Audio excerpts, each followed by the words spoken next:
Thank you, everybody. Sorry about that. My mic cut out on me. Let me just check my OBS here. My OBS is saying that my audio is good. All right. I was just saying, how's everybody doing? And all right, we're gonna start introducing the deck here with Phyrexian Fleshgorger. Also, GC, what's good? Drinking wine, yummy. Hey, drink up. Have a great night. So, Phyrexian Fleshgorger here. As soon as I saw this card, I fell in love. I did. It all began that night. I saw it and I knew right away. It's a 7-coster, but we'll most likely be casting it for a 3 for most of the time in the game. We'll pay attention to the fact that it has Menace and Lifelink because that's going to be really nice, especially the Menace with the next card I'm about to introduce, and also obviously the lifelink is really good. Of course, it can lifelink for 3 or 7, which is nice, and the ward cost is pretty good, especially later game when we have it out as a 7-cost or a 7-power thing, and maybe the opponent doesn't have a whole heck of a lot of life. Ideally. Okay, so why is the Menace cool? Because we are running Archpriest of Shadows today. I've really been enjoying the backup mechanic. I think it's cool that you put a +1/+1 counter on something when it enters the battlefield, and then it confers the backup creature's abilities right onto the other thing. I think that's really cool. So this one backs up not just Death Touch, but whenever this creature deals combat damage to a player or battle, return target creature card from your graveyard to your battlefield. So that is why not only is Phyrexian Fleshgorger here, right, because we can cast it for 3, have it die, sure, fine, bring it back as a 7/5, but the Menace is really cool because those evasive combat keywords are going to really help us get through this this backup damage here, right, into the opponent. We have other evasive keywords too. We've got Junji here who has some reanimation, continuing with the reanimation theme there, right? And it has flying and menace. So it has, maybe if the opponent only has one flying blocker, you know, reach, whatever, it's going to swing through. We've got Sheoldred here, which if I'm going to be reanimating stuff, it's probably a good idea to have this in the deck. I was considering putting Sheoldred 4 in here, you know, because that might make my matchup against for example, let's see, red, definitely probably better, right? But also against maybe soldiers, you know, anything that's going to want to end the game fast, maybe it would buy me some turns. But I decided this one's going to be better with reanimation, right? Because when it enters the battlefield, each opponent sacrifices a non-token creature or planeswalker if they don't have any non-token creatures out. So that's pretty cool. I'm running 4 of them because it's pretty it's pretty worthwhile to cast a second one, right, and legend rule one of them out just for the enters the battlefield effect there. And then, you know, after you cast a second one, you know, one of them gets legend ruled to the graveyard, then maybe we'll have a chance via Archpriest of Shadows, Junji, or even Cruelty of Gix Chapter 3 to bring back that just legend ruled out Sheoldred back into the battlefield. Have it legend ruled out again. That's fine because we just want the enter the battlefield effect anyway. So I think that's pretty good for this deck. And of course, yes, the Menace helps it swing in with Archpriest of Shadows ability there. So that's why I mentioned the Menace on this one. Just any evasive keywords are going to really help with this ability here. And with Menace and Death Touch, right, we'll be able to kill 2 of their creatures, right, as long as we can actually assign combat damage to them, right? We're looking at you there, Glissa Sunslayer.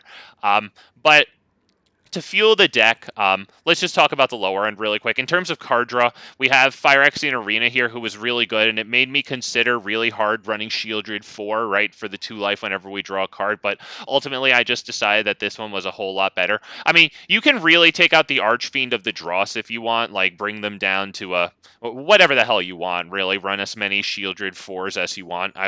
3 might be maximum. I don't know. You do whatever you want, of course.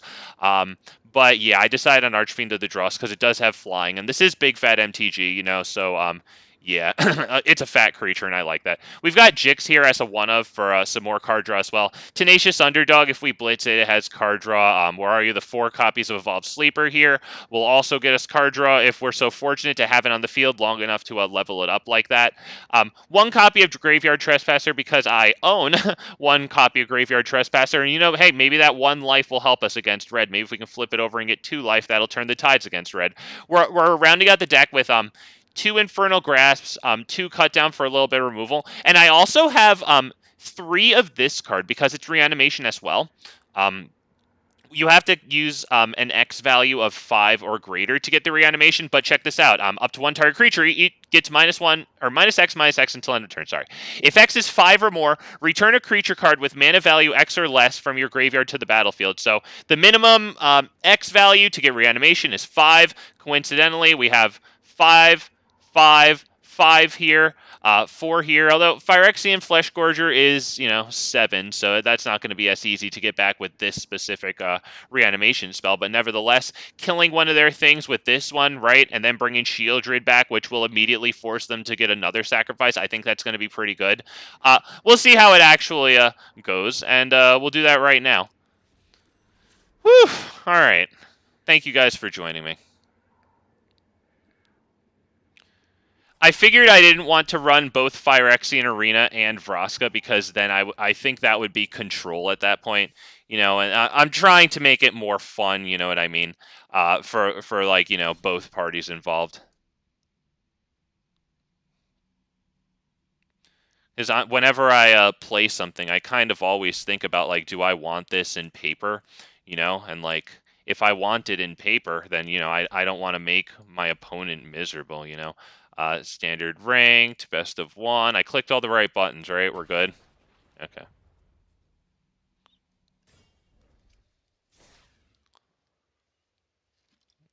I just want to have some fun with this one, man. I love Evolved Sleeper, our 1-drop tonight. I love that it can draw you cards for 3 mana apiece. I think it's wild. I think it's great that it can give itself a Death Touch counter to be able to just make a nice trade with anything your opponent might have. As much as I really just want to keep whatever, I think I have to mulligan this one. Yeah, this is much better. We can get rid of probably either Junji or Cruelty here. I think Phyrexian Fleshgorger is going to be good since we have 3. Let's get rid of that.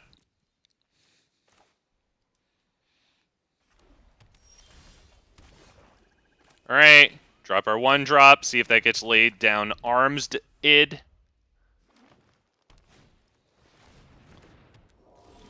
Alright. Let's go ahead and attack. They will take the damage most likely. I mean, they could trade because, the Kami of Transience does have a graveyard recursion.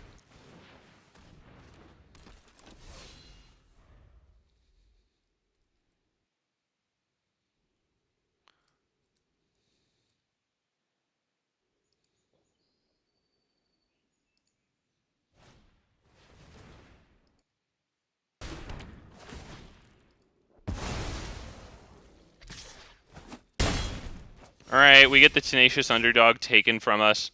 Very sad day. Let's go ahead and attack. We'll drop this.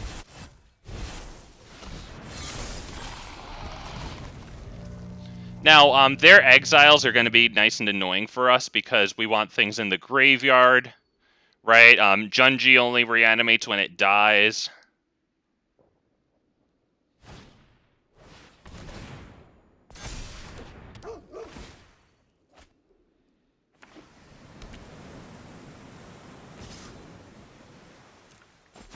No blocks because we'll gain back 3 of that, so that's fine.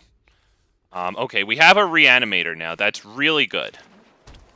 Let's go ahead and attack with the Fleshgorger.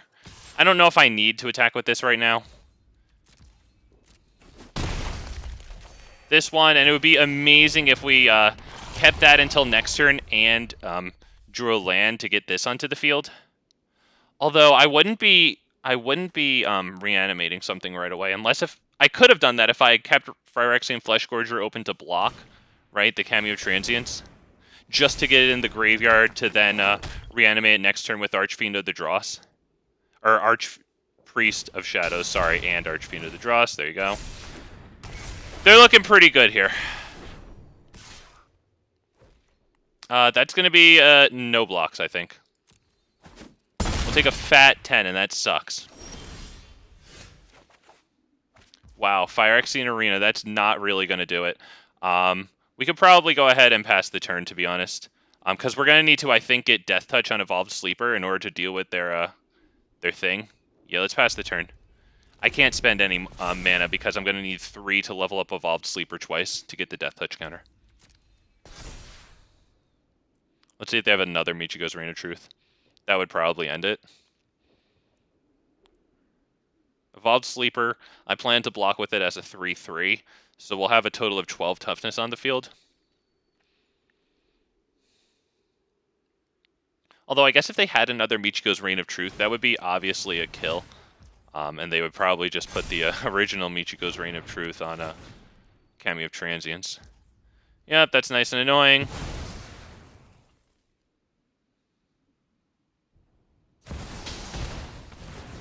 Calyx, nice. I think we're done here. Let's just, let's leave. Calyx is unfortunately going to make it really easy for them to just copy their enchantments. We're not really getting through them at this point.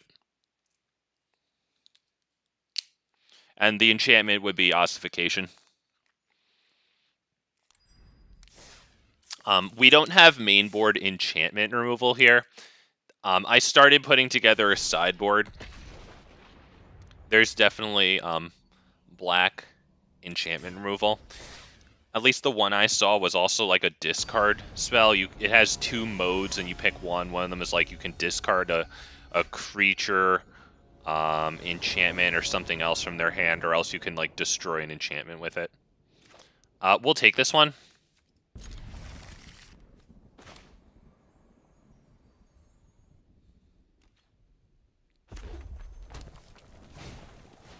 Okay, Kumano Kakazan.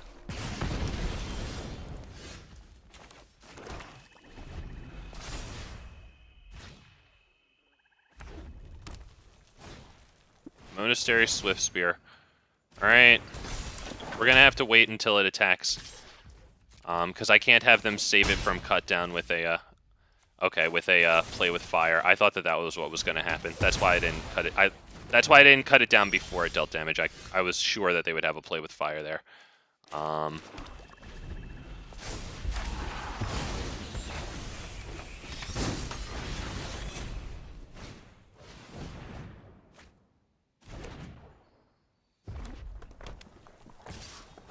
Alright, they have a lightning thing for our Phyrexian Fleshgorger, but it'll cost them the 2 mana for the lightning thing, and they'll have to pay the ward for this. They probably want to lightning strike that thing because it gets the nice block on their Etching of Kumano. Gains us life.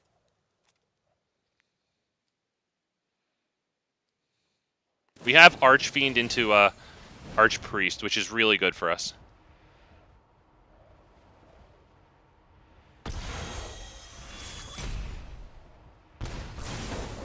Yep, they definitely want to do that. Let's see what else they play here. They have 4 lands.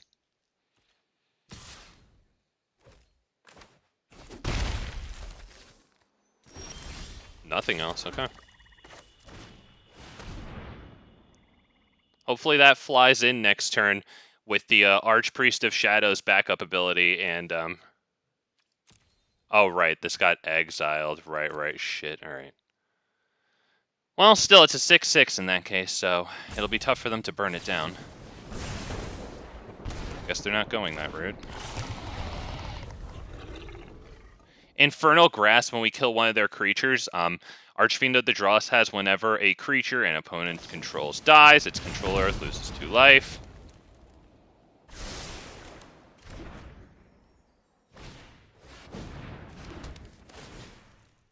Okay, we're taking some damage. We are definitely taking damage. Okay.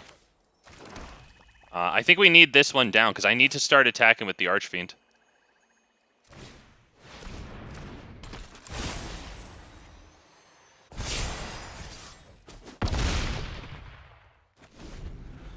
Can we survive this turn?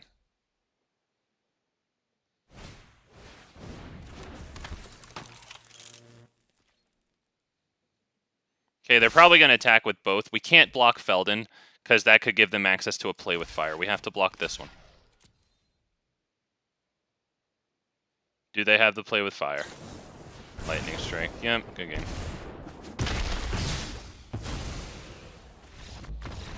Alright, well, they did it. Not bad, though. I mean, we did go second for that one, and we were right about there, right? Because we were going to hit Infernal Grasp if we could have survived with, 3 life, right? So we could pay the 2 for it. Actually, big fat MTG, it's not paying 2. That's not part of the cost. It's part of the effect. Guy has no idea what he's talking about. He regularly uses improper language when describing game mechanics. Guy's an idiot.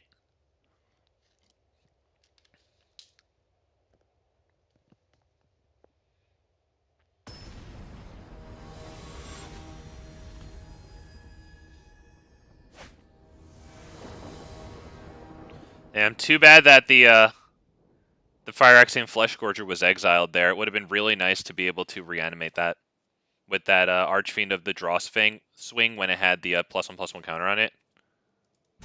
Would have been real nice. We'll keep this one. We'll get rid of what? Is it Archfiend of the Dross or is it the Fleshgorger? I mean, honestly, it's probably this thing right now, to be honest. Going second again.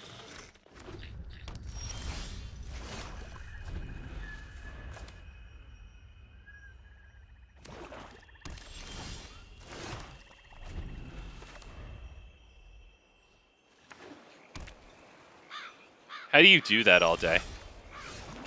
How do you do that all day? Nope!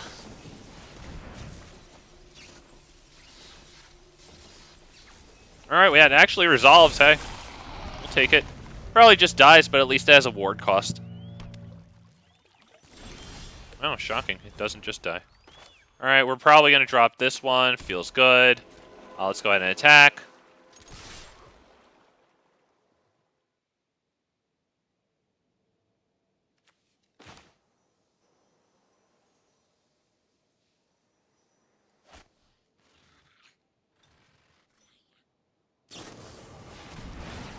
Wow, okay.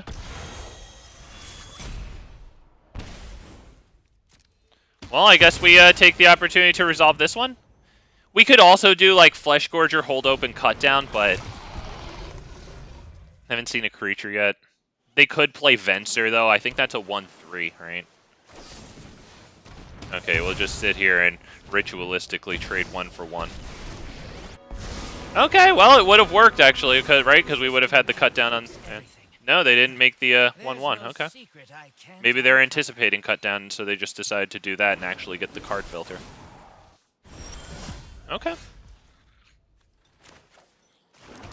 Do we go Fleshgorger here, or do we drop Archpriest now and sit around? I think we have to drop the Fleshgorger.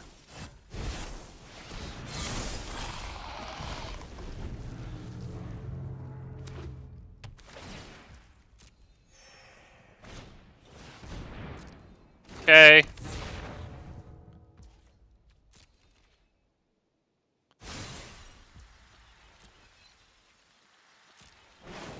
He did that post-combat. My god, he's so good. Although he didn't do Haudijin post-combat, so he's actually not good. Do this now just to force him to counter that, or else let us resolve Archpriest. Yeah, I don't even care that it doesn't get resolved. He only has 1 black now, so hopefully Phyrexian Fleshgorger gets through with this menace hit on them, because it'll bring back the other Phyrexian Fleshgorger. Come on. Come on. Come on, I want this to hit. Come on. I need this. He can still hit, like, Infernal Grasp, go for the throat, because Haudijin's giving his spells the 1 mana discount. Oh, it hits. It hits.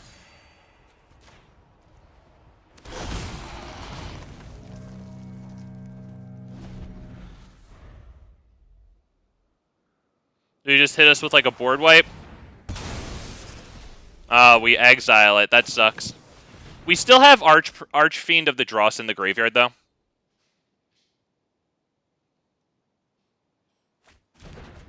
This one has Death Touch. Okay, you're really annoying. Good god, is that what's in your deck? And you did that before you attack. You can't even block me. My thing has Menace. What do you do? What? You're so awful. What? You wanted to discard? Are you? I guess you're casting that from your graveyard. Fine. I guess we should probably just attack him, right? What does this do? -7? Whatever, I don't care.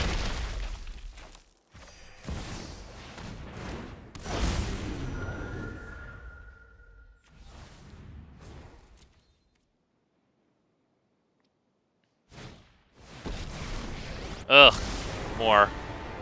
I won't quit until. Okay, that can't attack or block, so that they can swing in, I guess. Sheoldred's Edict. We probably want to sacrifice. Which one do I sacrifice? Junji and then bring back the Archpriest, I guess, or the Archfiend. I didn't check their graveyard though. Do they have anything in their graveyard? Hang on. Just a whole bunch of stupidity. All right.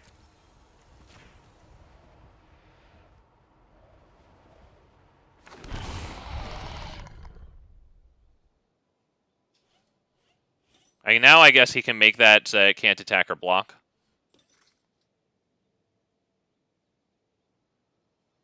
I fucking hate you. You're such a miserable boy to face right now. You're so miserable. You somehow found a way to make Haughty Jin more miserable. Good on you. Michael, hey man, what's up? Buddy, I'm so hyped for Lord. Great, man, awesome, man. Yeah, there's a lot of cool things there. Honestly, I'm really hyped for the freaking delighted halfling. I think we're pretty much done here. I mean, I can go ahead and attack in, right? But we're pretty much done. Let's do it. So this has to attack here, so that way they can't make it so that Archfiend of the Dross can't attack or block, because I need to be able to trade with Haughty Jin. Are you kidding? God, who is this idiot? I'm sure we'll laugh about this later. Alright, so hopefully he doesn't just kill Archfiend of the Dross and press spacebar for a win. Now this is a juicy. Judging by him going right to that move, maybe he had to look for the kill for Archfiend.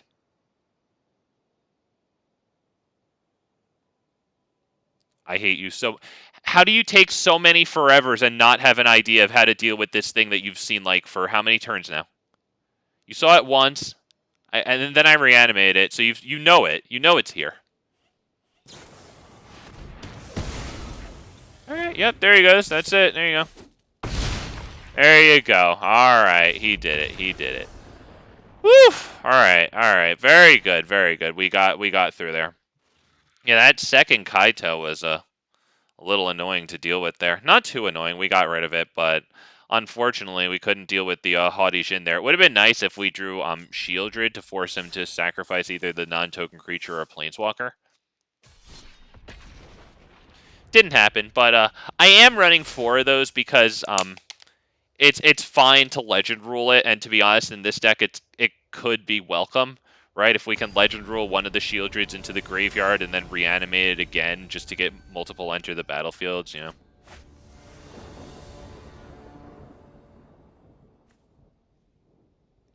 We can definitely take this one. We're actually going first!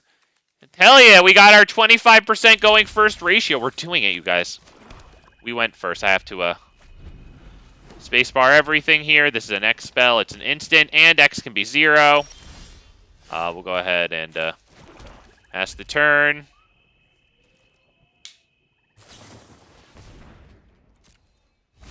I need to be using Wi-Fi for my phone now. I have 4 megabytes per second downloading. Okay. Yeah, that's a lot. Okay, you can play additional land. Nice, cool, great. Do we hit Phyrexian Arena now or the Fleshgorger? Honestly, I'm kind of feeling the Arena right now. Because I don't actually have my land drop for next turn. I'm really going to want to hit my next 2 land drops to go Phyrexian Fleshgorger and then Archpriest of Shadows. Beautiful.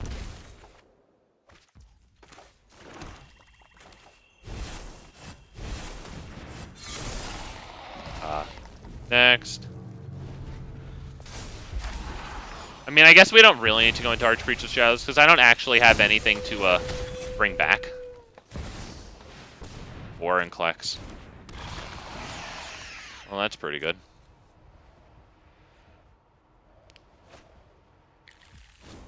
Alright. It's pretty good. I might be able to bait him into blocking that by just attacking and then holding Infernal Grasp open. Because that way it still dies once I Infernal Grasp Vorinclex, you know? Still dies, and then we will be able to do something nice with the Archpriest of Shadows. We can drop Tenacious Underdog.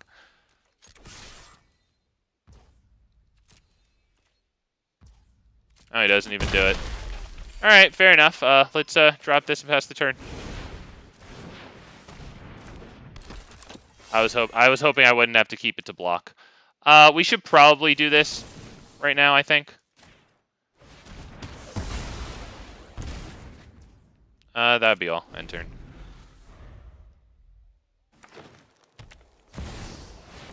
Cultivator, freaking Colossus. Jesus. Alright.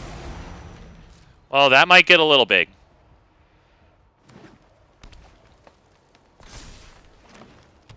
Wow, nice. I can't remember the last time I saw somebody using Cultivator Colossus here. He probably has tons of lands in this deck. We're going to need the Infernal Grasp. Fortunately, we do have Phyrexian Arena. This has Trample, though, right? Okay, so he probably has loads and loads of lands in here, judging by that. Wonder if he has, like, 30 lands. How many cards are in his deck? I don't know if it's more than a... Alright, pass. We'll block there, I guess. Right, might as well. Oh, right, they get to untap lands. Fine. My bad. They do get to do that, though.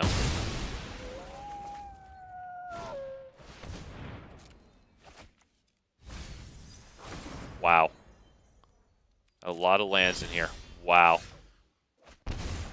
Oh, yeah, Michael! I'll absolutely play it, man. I'll absolutely play an Alchemy. Yep. Why don't we just do this very fast? Let me see. Do I have anything to bring back? I guess Tenacious Underdog.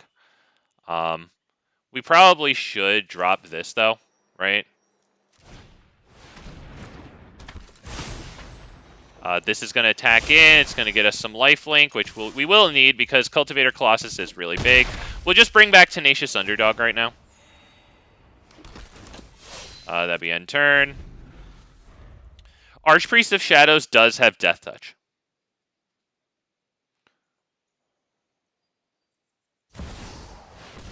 Alright. Well, that's probably it.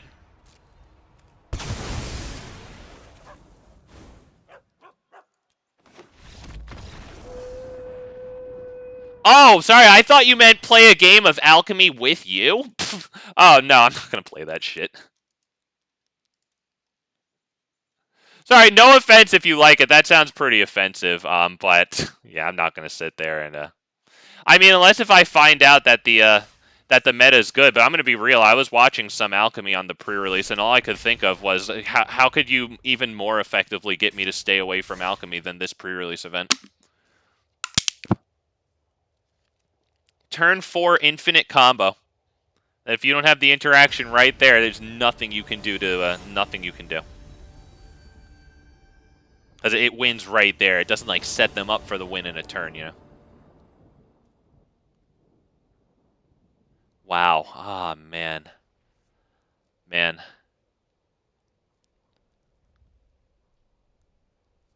I don't know about this one. I don't know about that one. Fine, we'll take it, dude. We'll get rid of Junji. Saw him say hello, hello. There you go. Oh, he's nice. Hello, Demonic. What's up?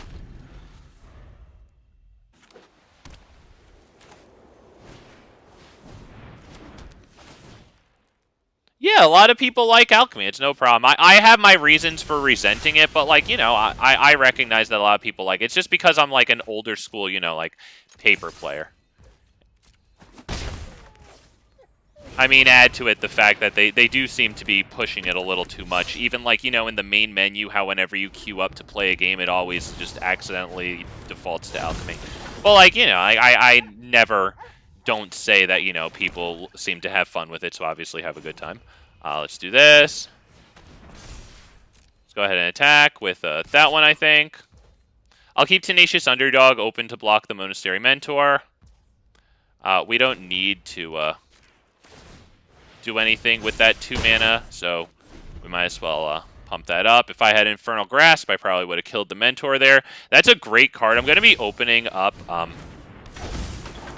10 Mythic packs of March of the Machines once I get to 13,000 gold, because I have a bunch of Mythics that I'd like to get. I might as well block that, right, so that they don't have to, yeah. I might as well. I'm not going to get their creature, of course, but whatever. I think no blocks here and Archfiend of the Dross. Pass turn. This is now a Death Toucher, so even if they prowess their Monastery Mentors up.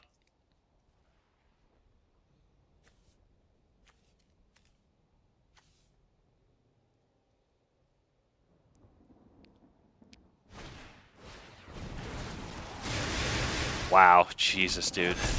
Wow, look at all that freaking prowess. Yeah, man. All right.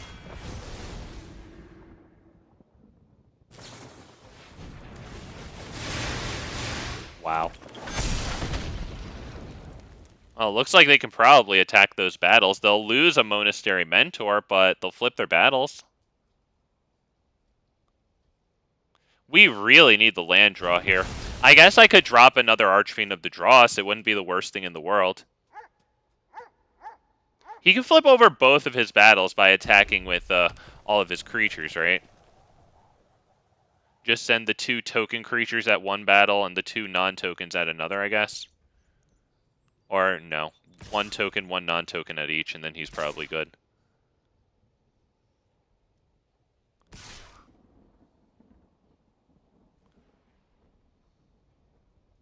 Yeah, you need to send the last one too, dude. Just do it. God, you're such a bitch.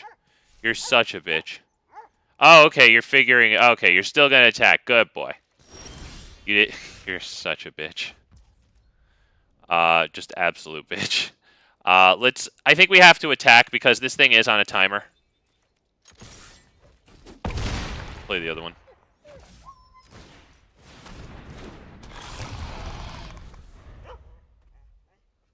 Yeah, he said nice, but a lot of people say nice moments before they drop the perfect answer. Yeah, thank you. Yeah, it looks like he's gonna win now, so he's yet another douche. Yep, good game. We can leave though.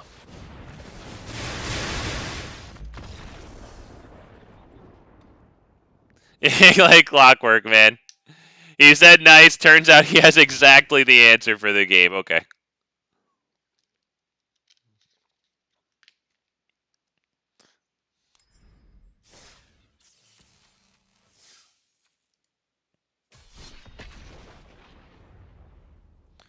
Woof.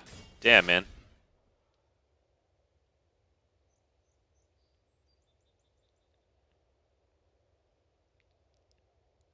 I'm debating if the Archfiend of the Dross should really come out for Sheoldred. I like it in this deck because it has the flying to swing in with the Archpriest reanimation backup ability. Damn. I probably have to take this and kind of hope for nice top decks, right? Because, I mean, it is coherent going second again, by the way.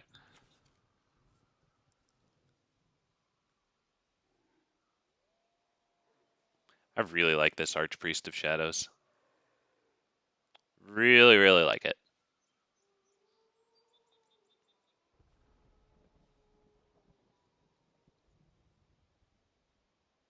Wow, okay, he's having trouble with his first hand. Alright, boy.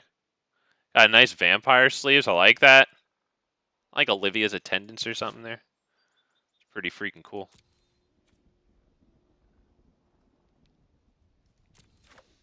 Up, okay, yep.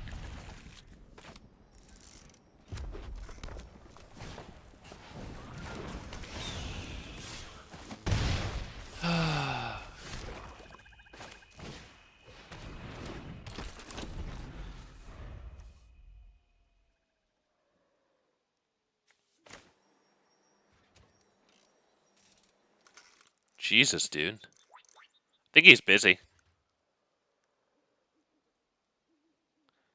He had a long time at the beginning to figure out what to do. It can't be terribly complex, right? Hit on turn 2. Yeah, I think the dude's just busy. It'd be really nice if he could figure out how to get his affairs in order. Jesus Christ, dude. All right. You never know though if they're you know, like struggling with the mobile version of this game, which is consistently reviewed as not the greatest. Good God, dude. Well, if you're gonna rope this hard, at least don't play anything at the precise end. All right, at least it came to us. Let's just drop this and attack. He can't block, so the attack just swings through, and now he can start roping again.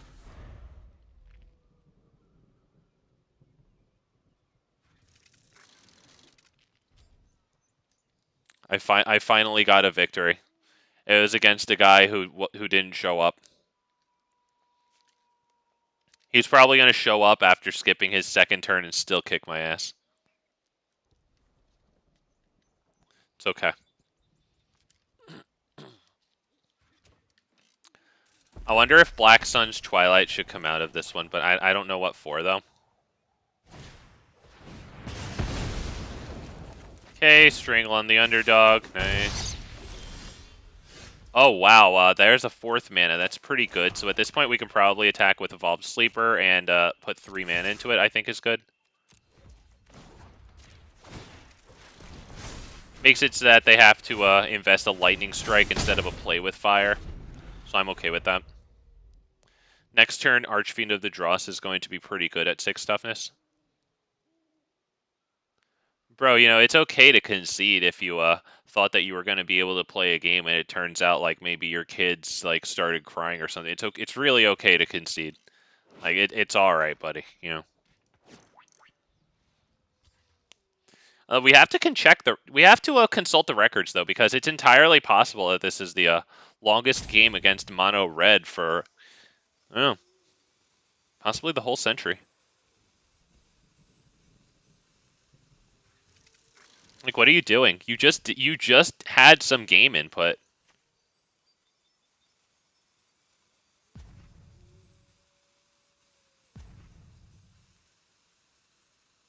It's so weird. What are you doing?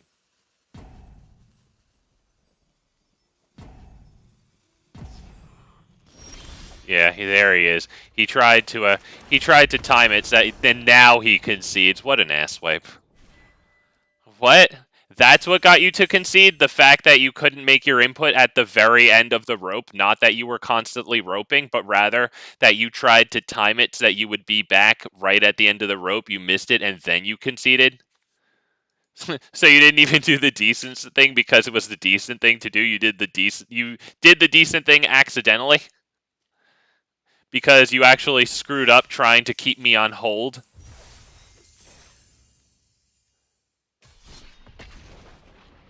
You already played from a turn behind that Strangle. What are you doing, dude? You can just tend to your errands. It's okay, man.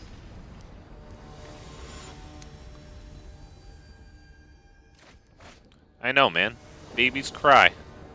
I know. Things happen. Jesus. Alright, we go first. There you go. You like that?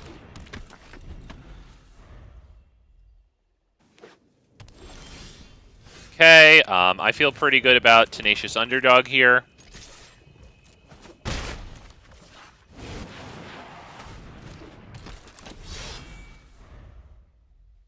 I always wonder if the better play when I have Cut Down in the hand, though, is to put the 1 mana into this.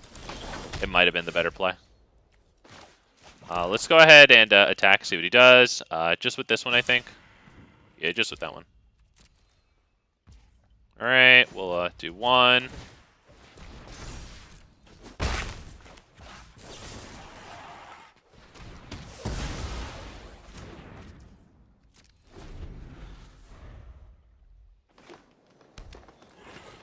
I would tap the single swamp ability again, but I need to hold open the thread of Cut Down so that it can make no difference 99% of the time.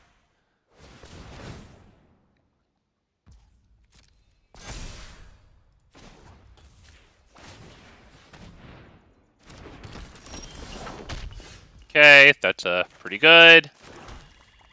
Is it Fleshgorger? Or is it the Arena?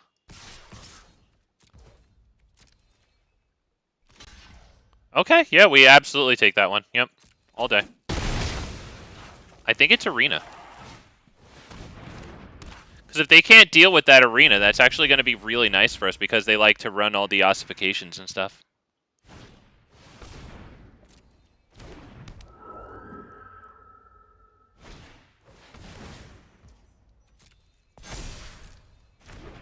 Okay, big lifelink hit. Nice, yeah. Okay. No, no land to go with that? No, man. What do I do? Do I attack and see what they do? Or do I just drop Fleshgorger and pass? I don't think Tenacious Underdog for the Desperation card is the right move here. I think we're going to drop this and pass.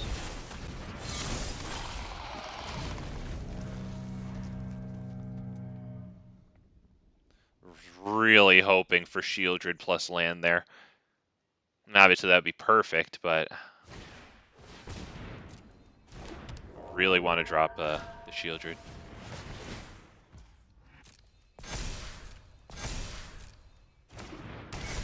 Michigo's, that's pretty good, but they only have 3 enchantments, so, you know, it's not terribly a lot. We can probably... Do we need to block that? Do we need to block that? It might be reasonable to block that, honestly. Let's, do we double block it? Yeah, let's double block it.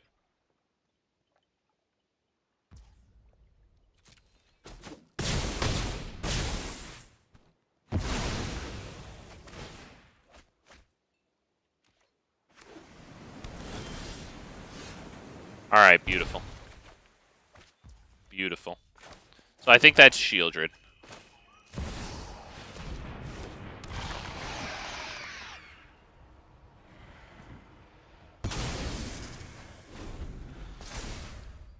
It'd be pretty awesome if they didn't drop another creature, so that way we could swing through with Menace Sheoldred here.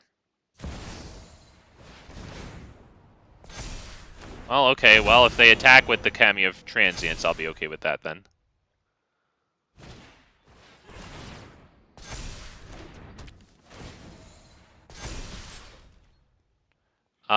Damn it. The thing is, I'm gonna have to, if I block that, I don't know how good exactly that is. I don't know if I can. Okay, they get to, create a copy of something here. Let's see if they choose Audacity or Michigo's.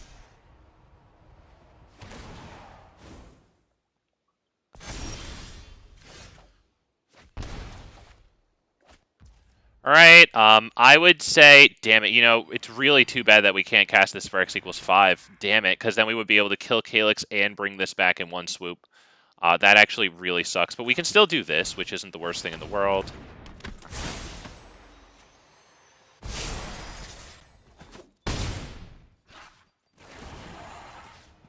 The Fleshgorger.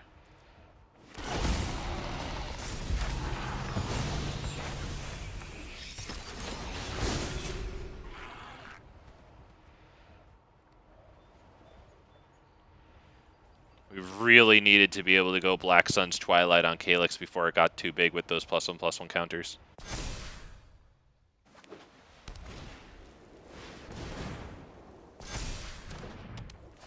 Jesus.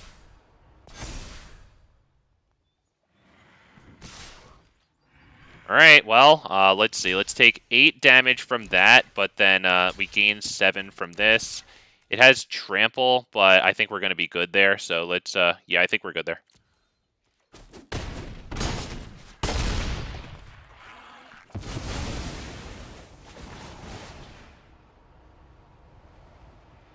Can they just create a lot of portraits of Michigo? I thought they would have been able to create copies of that. I don't know what happened there. Oh, they only got 1 copy. I guess it was of Wedding Announcement. Okay, that's pretty good. It'll draw them a lot of cards here. We will get the Phyrexian Fleshgorger back, though. That's pretty good. Can I get the swamp, please? Fuck you.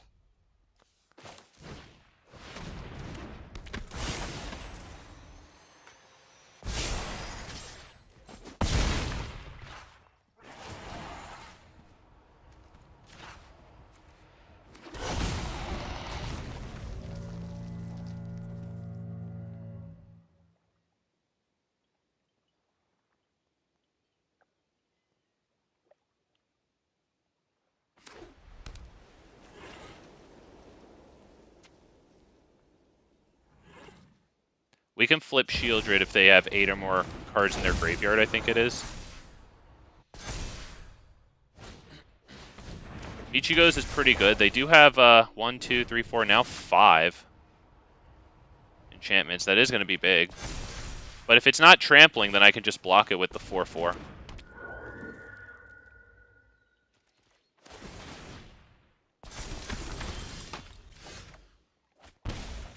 Thank you.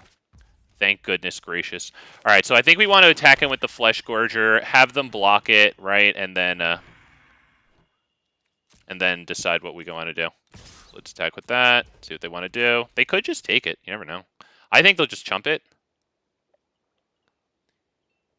I just wanted to deal big damage and then bring it back. Okay, yeah, we kill both of those. Fair enough. Yeah, we'll take it, right? Yep, that's good. As we're just going to bring it back. We're going to kill Calyx with this.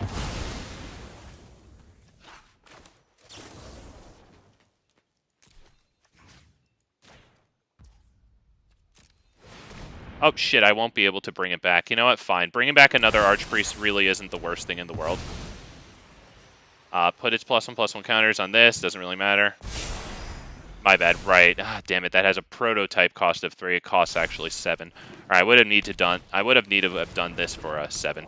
It works with Sheoldred though, and obviously with the Archpriest of Shadows. So that's pretty nice value for the X=5 ability. But yeah. Bobby.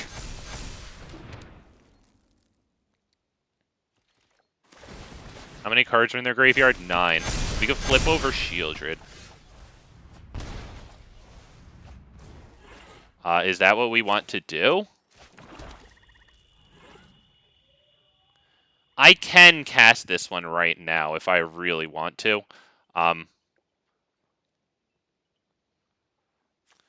Let's see if they want to block Sheoldred, because if I can attack in with... Hang on, let me hit the thinking. If we attack in with Sheoldred, force them to get some blocks on it, and then bring it back, is that good? Is that good? Is the Archpriest of Shadows move here pretty good? Let's attack with everything and see what they do.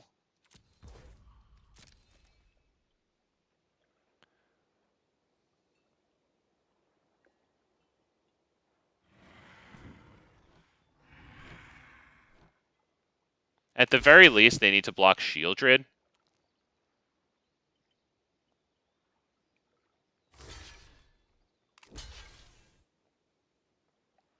Alright, that's good. Everything here is going to die. That's going to be good. And then we can Black Sun's Twilight on this and bring back Sheoldred. I think that's pretty good here. X=5. Right, that feels good. Yep, autopay. We're going to bring back Sheoldred, forcing them to sacrifice another thing. That'll be the Kami of Transience.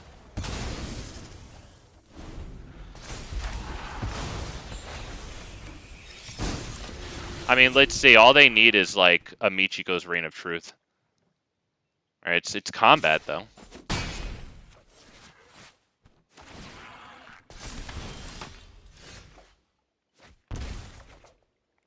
Alright, the Phyrexian Fleshgorger is pretty good.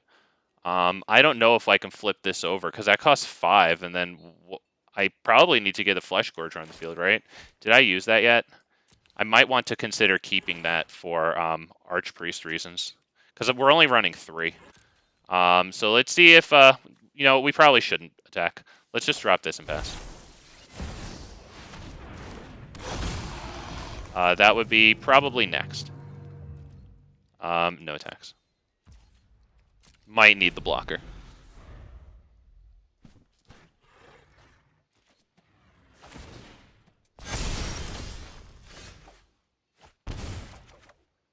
Wow, another Black Sun's Twilight. We could play that at x equals 6, or we could drop Takenuma and then get it at x equals 7, which I kind of like, to be perfectly honest. So let's do that. Let's drop it right now, because this is an instant, so we can screw up their blocking with that, right? Let's attack with that one. Is that good? Do we attack with this one too? And force lethal? Nah. I think we should play it a little safer. I assume they'll double block that. Because it's actually a 1-for-1 trade if they double block that with 2 4/4s, right? They have to double block anyway.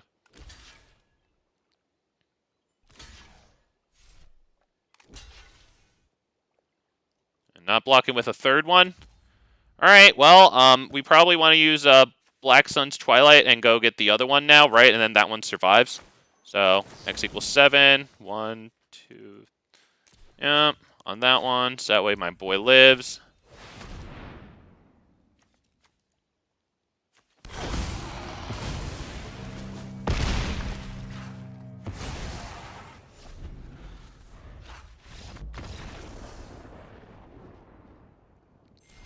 Not bad. Actually got a game. I think that is the first victory. I'm fairly confident. That was actually a pretty good game.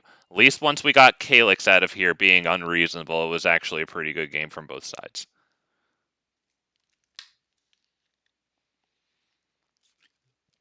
I do have to remember that bit about the x equals 7 for Phyrexian Fleshgorger.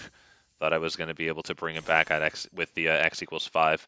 But that card only allows you to return from graveyard to battlefield a creature with mana value X or less. Right, damn it. Gotta remember that about the Fleshgorger.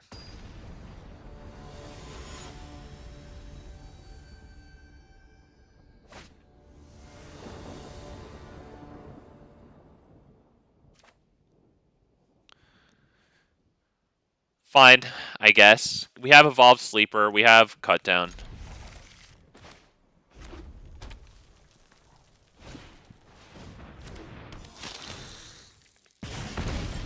Right.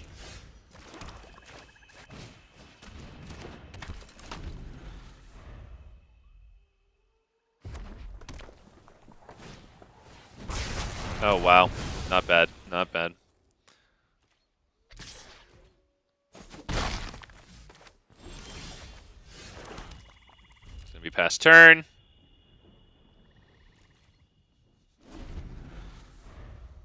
Having Archfiend here is pretty nice. Hopefully we can get to the freaking 4 mana for it without missing too many turns.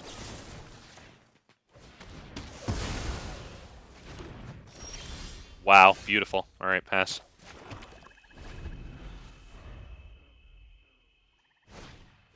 Monastery, Swift Spear. Feldon. We should probably kill Feldon, I think. So I don't want to be blocking that one with Archfiend of the Dross and giving them access to like 1 out of tons of cards. Do we have anything to reanimate? Just Evolved Sleeper. No Fleshgorgers yet, no Sheoldreds. Okay, it's going to deal us 2 damage as it enters.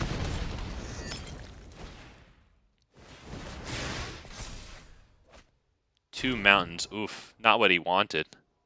I mean, at least it digs him through 2 mountains. He probably has enough land, so, like, you know, at least that gets him closer to his real place that he actually wants.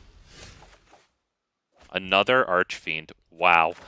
You know what? I'm going to drop that one, because I don't have anything I really want to reanimate.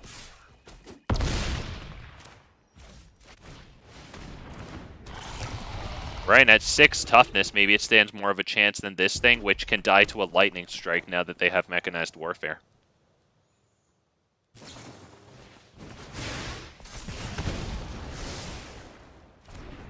Alright.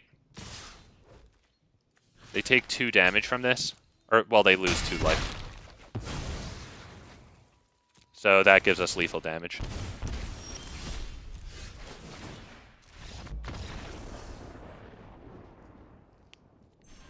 Yeah, Archfiend of the Dross actually has, like, questing beast levels of text on it. Like, not even, look at that. Look at that shit. Wow, freaking reading assignment, boys and girls. Holy goodness, I'll be right back.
All right, thanks for waiting, guys. So I was thinking,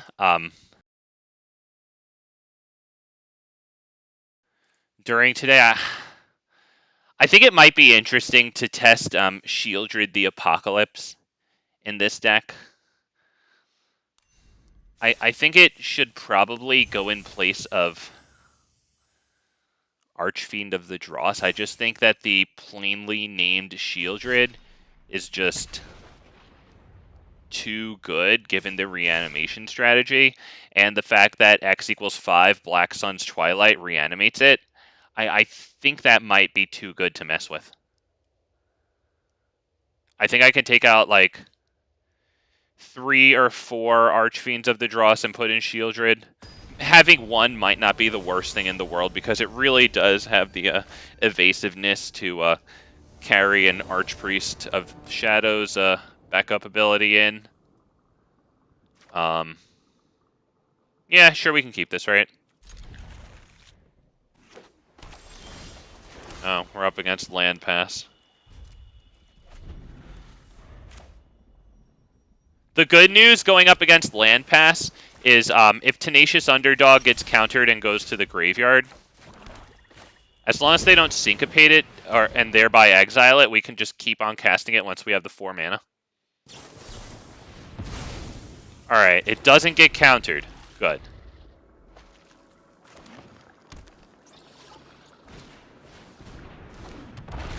Alright, Storm Chaser Drake almost certainly has a Tyvarus behind it.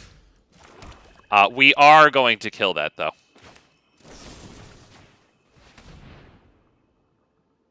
We have X equals 1 Black Sun's Twilight at instant speed after their Tyvar.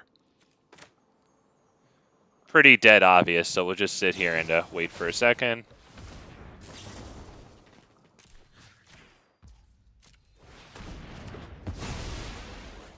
They still draw the card, though, which is upsetting. But they don't have their, what's it called? Rot Priest? Something out yet? Okay, well, speak of the devil.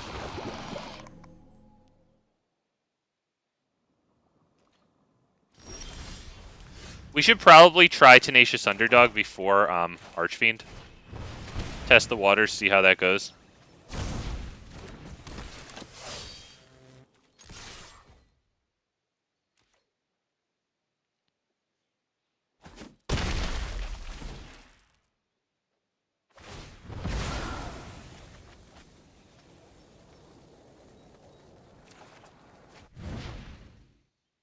Alright, got a swamp there that we can drop to keep Takenuma in hand. Not the worst thing in the world.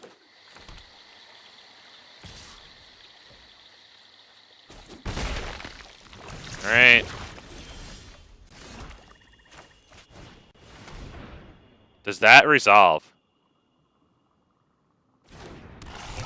Okay, does it stay around? Pass turn.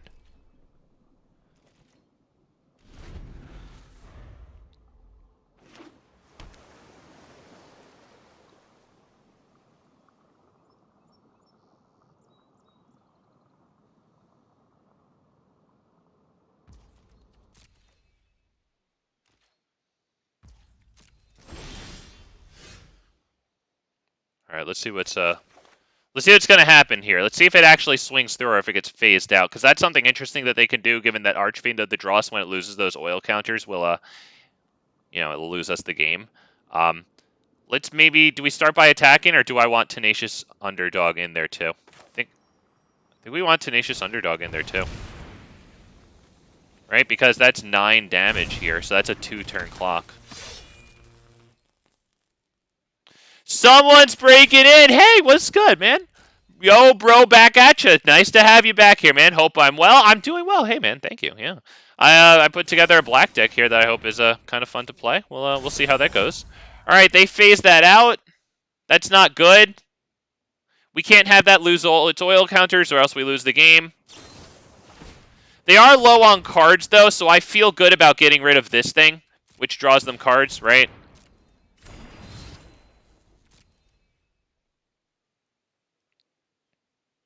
They can block. They Tamios, right? Yeah, they can block Tenacious Underdog.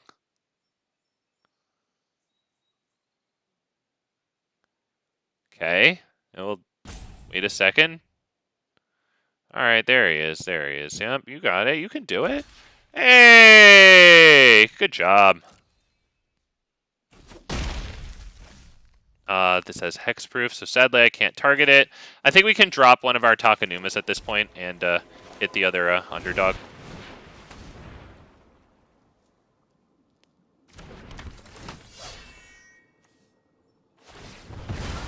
We draw cards. We like cards.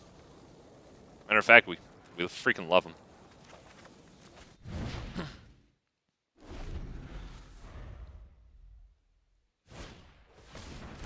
Alright, Venerated Archpriest, but only 1 card in hand. I think we're dropping Archfiends now, because we're going to have to deal them heavy freaking damage here. Lana, what's good? Playing mono black. Guilty as charged. Yeah, we're making it fun, though, so actually I probably shouldn't have used that Liliana avatar. Very silly. And she says, oh my god, you're finally getting... Yeah, that means a lot. Thanks a whole hell of a lot for that. Yeah, it means a lot. Thanks. And thanks a million. That's great. It's real nice. Confidence builder. Great. Alright, let's see if that gets Tamiyo's safekeeping. If it gets Tamiyo's safekeeping, we'll get the yeah, let's just deal with it now, I think. Although we're gonna be taking a lot of poison here, right? That's like 1-2 for that spell, right? Then 1-2 for our spell. I think it's worth it. I think it's worth it because it kills one of them, you know. It brings us a blocker back onto the field. Right, we'll bring the Tenacious Underdog back from the graveyard there. So much poison. But at least one of them freaking dies. So I don't see them doing a whole hell of a lot here with 1 card in hand. Okay, not gonna lie, that is pretty good that they got combat research. We should be able to swing through for the victory, though.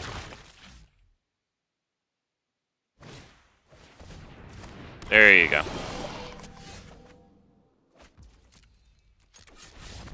And he's just... Bro, I mashed my spacebar. You see where the game ended. We're in combat phase 1 second after my turn started. There you go, boys and girls. I hope you enjoyed that. Venerated Archpriest getting what it had coming to it. I mean, he kind of had not the best game. Although he kind of did have a good game, though, because he opened up with this on the field and the protective spell. But we were actually just really well slated to handle that with cut down plus the X=1 Black Sun's Twilight, which obviously has the cosmetic style, thereby making it better. You're welcome. Lana Berry says, even with the Lily avatar. Yup, you know, I thought it was going to be a I thought it was going to be a good one for this one, absolutely. And you know, the thing is, Lana, for this deck, actually Liliana would make it a whole hell of a lot better. I just don't want to have the card in the deck, you know what I mean? Because, like, it's kind of just such a good card that, like, of course it would be in here, so I can be a little different and do something a little outside of the box. Obviously, though, if any of you guys, you know, I mean, obviously, look at what it does. If we have a reanimation strategy and Liliana has us discarding our cards like Phyrexian Fleshgorger to then reanimate them, obviously that's extremely good. You know? So, like, Liliana of the Veil, yes, it's absolutely extremely good. In this deck, I just don't have it, because I'm going to be real with you guys. That might be the one card that, above all others, frustrated me out of stopping playing Explorer. I'm going to actually drop the black and pass. The reason is because I can hit their cut down now. Or I can hit cut down now on one of their creatures, and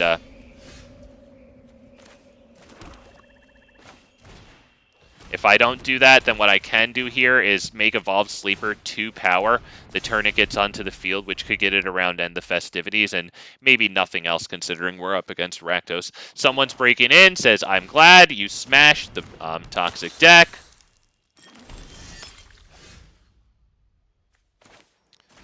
I am too. We're all glad for that one. Let's hit cut down. Let's probably, you know, let's bring this up to level 3 or 2 right now, because if we miss our land drop next turn, I'm probably gonna want to put the 3 mana in here unless I need to hit Black Sun's Twilight X equals 2. Lana Barry says, "Oh, don't worry, I totally understand. I want you to stand out and be quirky and different. Yeah, pick me, of course. Yeah, that's what I need to do." Hey, you nailed it, Lana Barry. You nailed it. Yeah, good job. Do I hit Tenacious Underdog here? Maybe we attack? Right, because let's give them the opportunity to block. They probably won't, knowing that we can just level it up. Do we hit Black Sun's Twilight? Let's freaking level it up. I was really hoping for a land. Alright. They can go ahead and sacrifice that Blood Tithe Harvester next turn, since they have the 2 blood tokens there, and give Evolved Sleeper -4/-4. I would assume that's what they're going to do. Alright, that takes off creatures from their side of the field, though. So, hopefully they only have 1 creature down, and we drop Shieldred. Okay, they'll have nothing down, and we'll probably drop Tenacious Underdog. Blitzed. Feeling pretty good about that.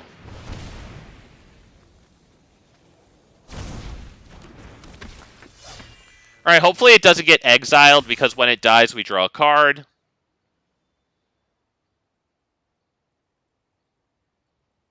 Alright, they're deciding how badly they want to deal with that. It gets its damage in, it draws us a card. Another swamp would be very good, because X equals 5 Black Sun's Twilight brings back Shieldred. I have 3 of them in the hand. I don't mind, though, because even having it Legend Rule itself, we still get the enter the battlefield. Each opponent sacrifices a non-token creature or planeswalker. And we do get that swamp, which is pretty freaking cool.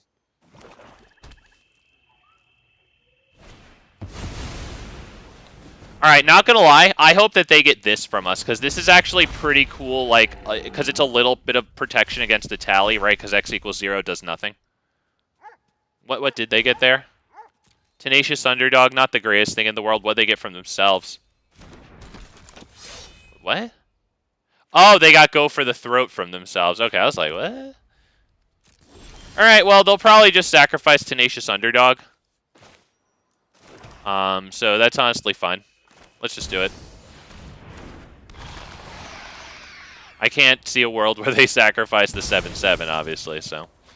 Yep, that comes back. Pass turn.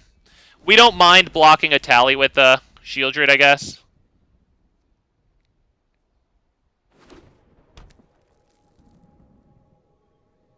We could resurrect it. Yep, go ahead. Oh, yes, I pressed space bar. Thank you.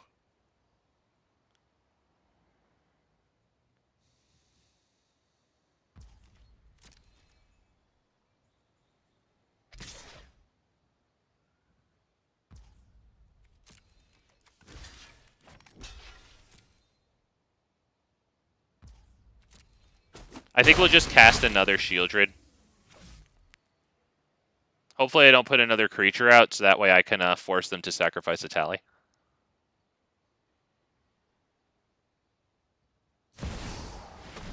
Alright, they do.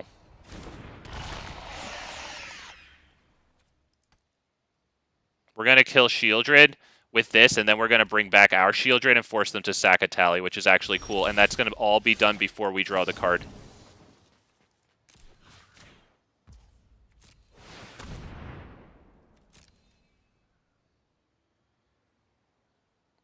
Do you want to use your blood token, sir?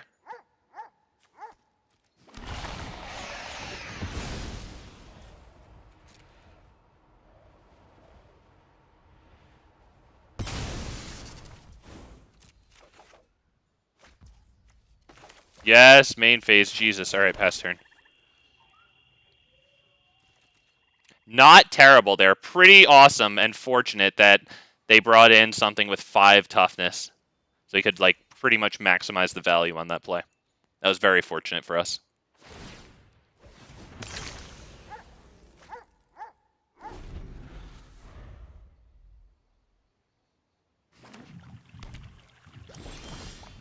Wow, Cruelty of Gix. Right the way.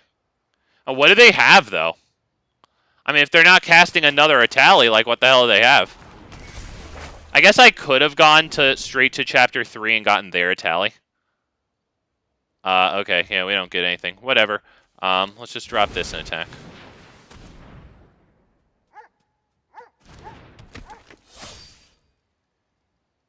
We can go get a Phyrexian Fleshgorger. Oh, Lana, you're a fan. Hell yeah. Hell, I'm happy too. Yeah, he can cut down the Tenacious Underdog and then go for the Throat Shieldred. I don't really see a world where he wouldn't do that.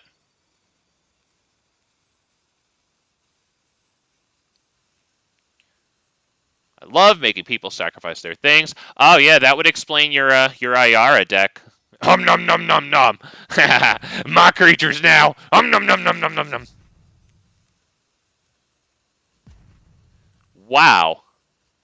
Is this this has to be a salty rope, right? I mean, he should feel good. At least he got the little, like, psychological wage of having me whiff on Chapter 1, right? Jesus, dude. Wow, dude. Why? Because I out-blacked you?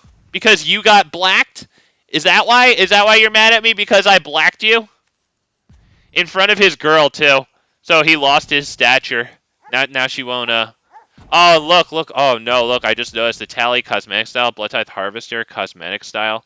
Although, actually, cut down not cosmetic style. Ooh, caught you lacking, dude. Caught you lacking. Wow. Ooh. Not a good look. Wow. And my cosmetic style on Black Sun's Twilight won me the game. Makes it better. Obviously, look at him raging. Ugh, and I have the style on cut down. Up, he's here. He decided he punished me enough.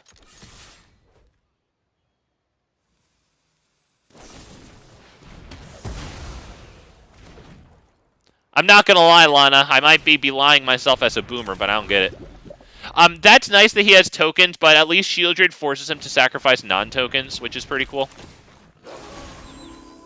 Okay, so he takes out of our graveyard. Obviously, that's really good. That one's honestly redundant. I'd rather have the Shieldreds in the graveyard, because if I top deck another Black Suns, whatever it's called, yeah, we're going to be looking really good.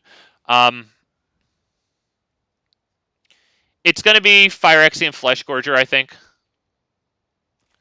But I probably want to Shieldred this right now so he can't keep eating my graveyard. Do I want to do that? Because I can do Shieldred and then hold Infernal Grasp. I really want him to sacrifice that. Since this wouldn't threaten lethal immediately... Wow. Wilford! Wilford! Wilford! Hey! What happened? Wilford did not like that. I mean, it's not like you're running green, dude. You don't really get to sit there and be salty about somebody sacrificing your stuff. You know what it is, boys and girls? He's mad that we styled on him. He's mad that we tapped out to hit X equals 5 Black Sun's Twilight on his 5 toughness creature, and then we brought back our freaking Sheoldred to make him sacrifice his other thing. He's mad he got styled on. That's what it is. That's what it is. His name just sounds funny to me. Wilford! Wilford!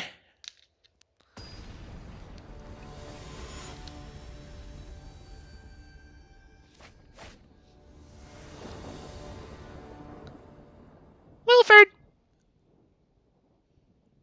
Yeah, we should keep this. We have one and only one kill spell, but it's better than 0. Decent creature. Phyrexian Arena, good. Okay, we'll blow that up here.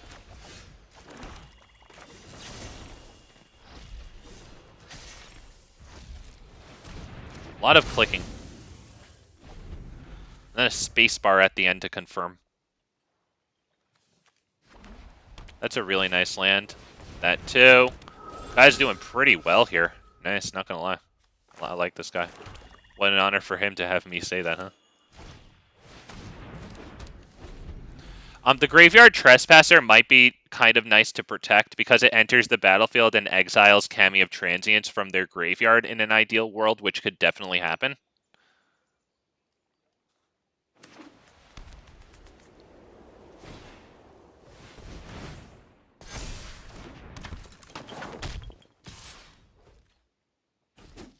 Great.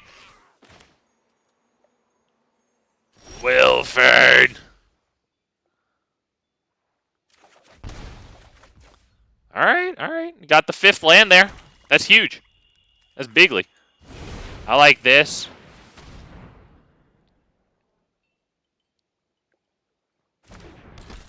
Probably just eats ossification.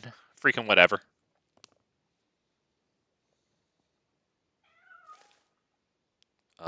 Okay. Well, wish I had a way to get rid of Jukai Naturalist. I don't really. Hollowed freaking Haunting. Jesus. You have another enchantment like Ossification? Because you could cast that right now. I don't know if I should block that. To be honest, should I? I don't really think so.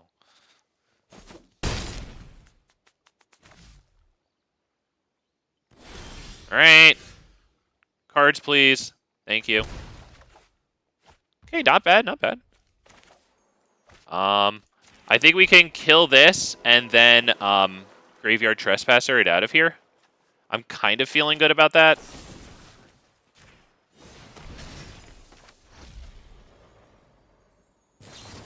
You actually have that? You actually have that. Okay. Well, I think we can probably hit Tenacious Underdog. He actually had that.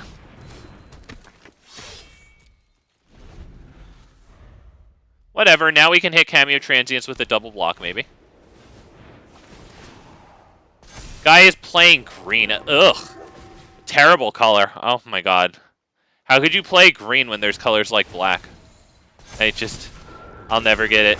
Yeah, I think he has this one now, because I'm not really going to do much against the Hollowed Haunting here.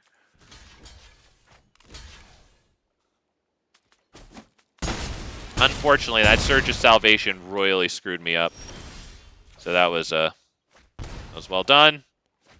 Believe that's good game. Damn. Yeah, we weren't going to do anything against that that Hollowed Haunting.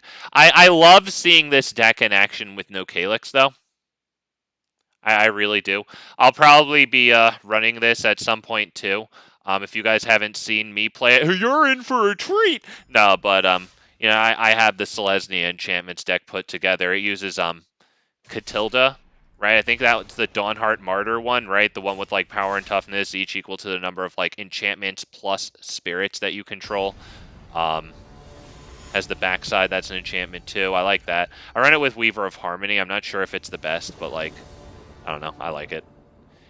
It doubles things, or it doubles activated and triggered abilities from enchantments like Michiko's Reign of Truth, Borrowed Time, things like that. I think we will take this one.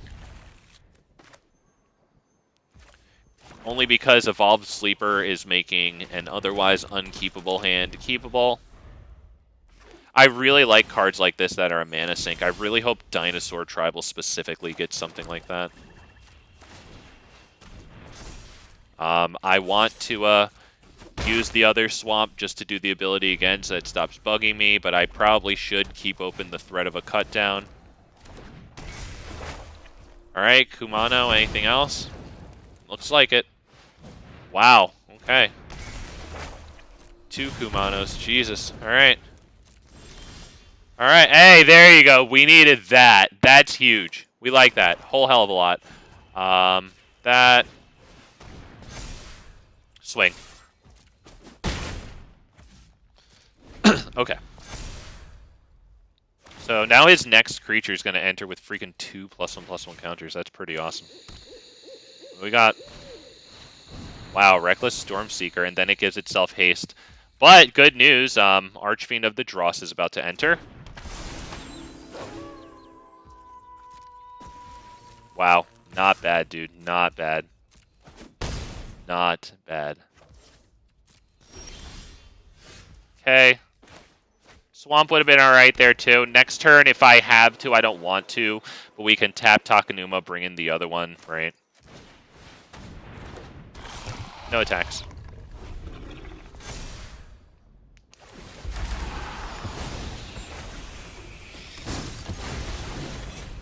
Does this exile all creatures or just my creatures? Just my creatures. Well, usually, probably. Unless he's attacking or killing his own, weirdly. I guess that could happen. This thing can destroy Phyrexian Arena. We don't have that yet, but it could destroy the backside of Sheoldred. I doubt it'll get to that. Yep, we held off the attacks. Beautiful. Sheoldred forcing them to sacrifice is good with Archfiend of the Dross because then they lose 2 life. I think we're just going to play another Archfiend of the Dross here, so let's go ahead and attack. Can this get reach? No, Vigilance and Menace. Okay. I don't think playing this is the best idea because this can destroy it by removing 3 oil counters, right? I guess they'd have to pay 3 and then they'd have to pay the ward, but I think that's worth it. Let's just get another one of these. End the turn. Now, hopefully they can't bring us down all the way here. They might be able to. I'm willing to block with everything. For each creature they control that dies, while we have these Archfiends of the Dross down, whenever a creature an opponent controls dies, its controller loses 2 life. So if we can get them down to 6, and we could do that if one of their creatures dies and they lose 4 life, then the other one just swings in with lethal. They do not have reach. So I would imagine they just swing with everything here. So that should be pretty easy to handle here. This. That's 9 damage. They have 2 lands. Can they get us for 4? They lose a lot of life there. Wow, that was actually a lot. Should I style on them and just drop Sheoldred, you guys? Should I style on them, you guys? No, they're tapped out, and he's letting me swing. So thank you for letting me swing. I appreciate that, Mac. Oh, hang on. Wait. Look at his sleeves. I just noticed that. Hang on a second. Hang on. Don't go anywhere. Oh, okay. They're the skyscraper styles. You know, like, I'm not gonna lie to you guys, like, I really feel like the skyscraper styles just all look like precisely the same card, you know what I mean? Like, if you gave the exact same prompt to, like, an AI and it just, like, spat out a few, a few tries at it, I feel like that's what it would be. Not to disrespect the artist, because the artist actually made really nice stuff. It's just I find, like, all 5 of them blend together. But, like, here on the sleeve with, like, a higher resolution like that, I kind of like it. I'm really liking these freaking birds' heads here. And those are really nice.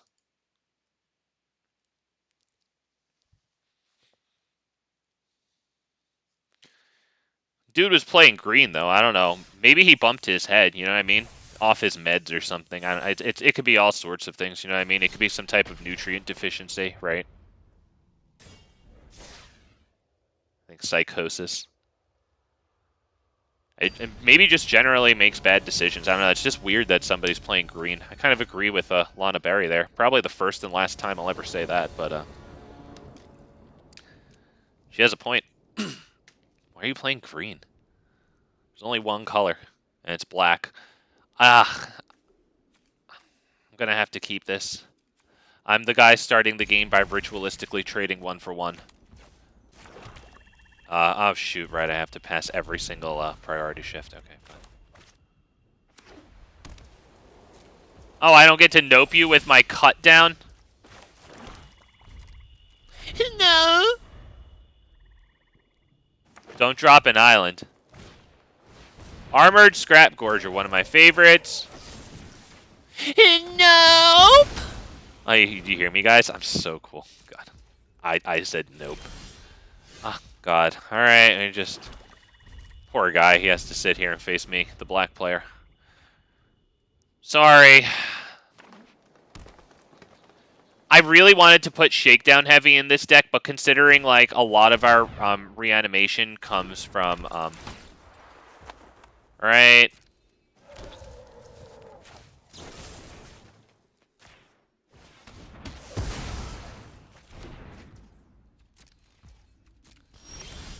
I wonder if, honestly, I should have killed this thing. I think I need to get the Archfiend down, though.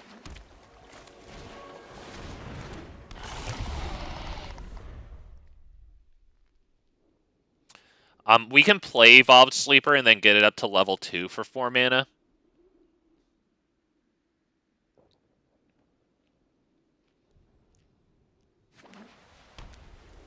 Yeah, I think I should have killed the Armored Scrap Gorger with Cut Down, honestly, because, alright, yeah. That's fine. They were going to get the 4-drop whether or not I killed this. Come on, we need the land, baby. I need the land. Give me land. Oh, wow. Wow. Oh, that's actually so good. Alright, let's attack. Let's give them the opportunity to block. We highly doubt they will, given it's Sarah freaking Paragon. They probably want to bring a lifelinker back onto the field, right? So I think it pretty much goes without saying that they'll do exactly what they did there. X equals 4. You see how I did that, though? I did +5 and then -1. That makes me smart. So smart. Can you not have, like, a Tameo safekeeping with your Armored Scrap Gorger, please? Take him down 2 life. That's actually significant because that brings him down from a 3-turn clock to a 2-turn clock. Alright, Armored Scrap Gorger is actually going to be nice against us since it's Graveyard Hate, but right now it's not really going to do anything with only instants there.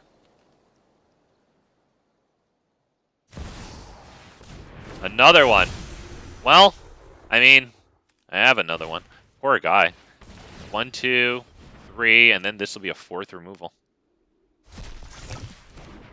Ozolith, wow. Well, thank God we're, wow. Alright, let's Infernal Grasp and keep this open for the possible reanimation, I think. Right? Feels good to me. So let's go ahead and attack, see what happens here. Probably the exact same thing, nothing.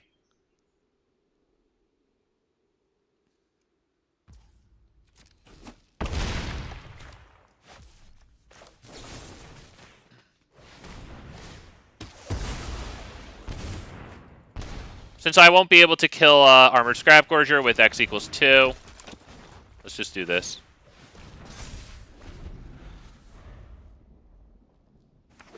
He's going to have to do something about Archfiend. Alright. As long as he didn't get a Sarah Paragon out, because then he would have been able to put some counters on it, and then that would have been an issue for my Black Sun's Twilight.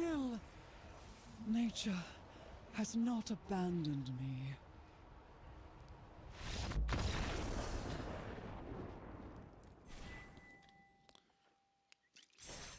Alright, let's hang on a second. Because I'm happy for only mustard lettuce here. Because is this like standard meta? I don't think so. Judging by the extraction specialist, creatures suck, so he wants to be able to recur them. I agree. What's his strategy here? Is it like put +1/+1 counters on his lands with this? I don't think so. I probably just didn't see enough of his deck to know what really went on here. It didn't look like he had the greatest game in the world. Really wonder what exactly he's trying to do with this deck, though. I'm happy for him that he's not just, copying and pasting it off of somewhere. Good for him.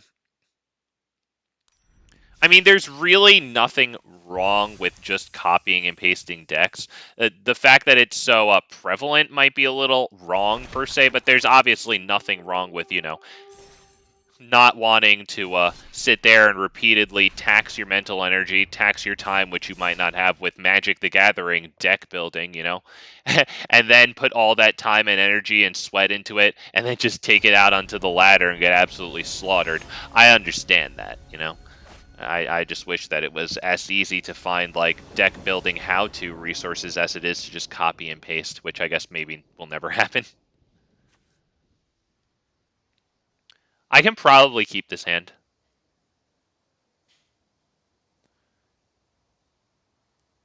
Just because at least we're close to 3 mana for the Phyrexian Fleshgorger. We go second, we get the first draw. We do have 3 things to do with 2 mana.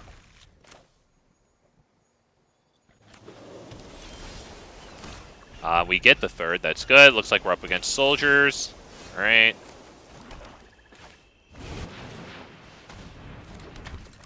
Alright, that hits the field and lives to be Brutal Cathard.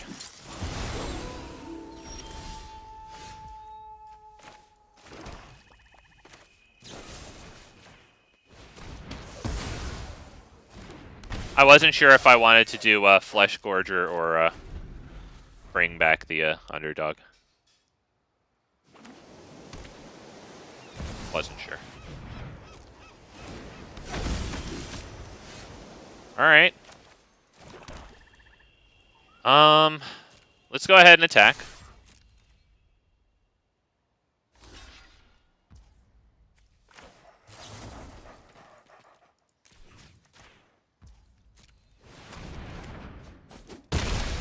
I could have done that for X=1, gotten the trade in combat, and then brought this one down, but I figure what I just did there gives me the ability to maybe do a Blitz Tenacious Underdog next turn.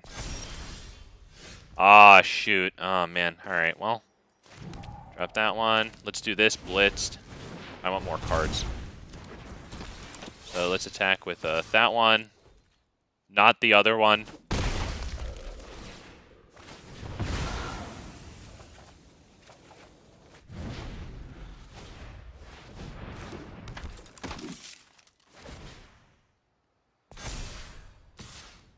Yep, we absolutely block that.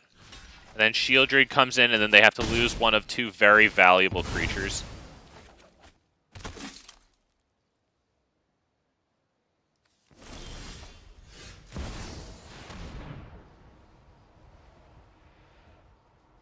He can draw a card here. Hope that doesn't mean he has a chance at countering. Does he get rid of Siege Veteran or the Sky Strike, which draws cards?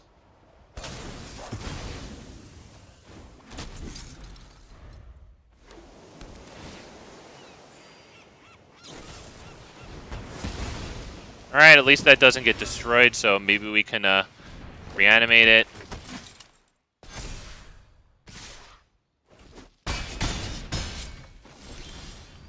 Alright, Black Sun's Twilight. We're going to want to cast that at X=5. We're at 4 right now. I think Junji's the way to go here.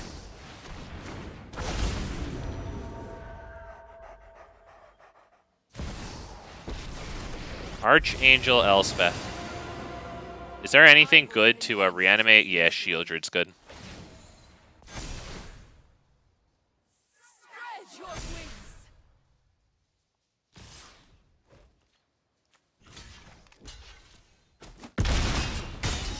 Alright, at least we make them sacrifice Siege Commander here.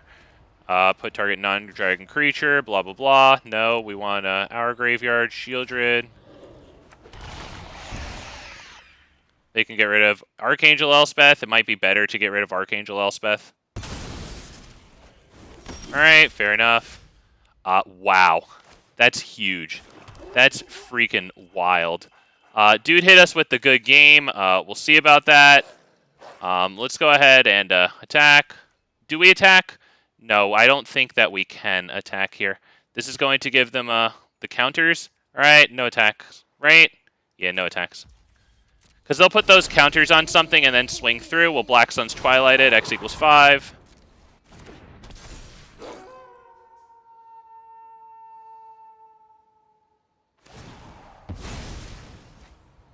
Okay.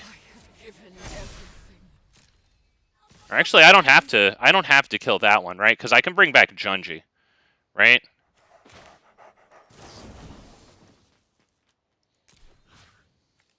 Wait, does Junji come back tapped? It comes back tapped. All right, so I do need to kill this one.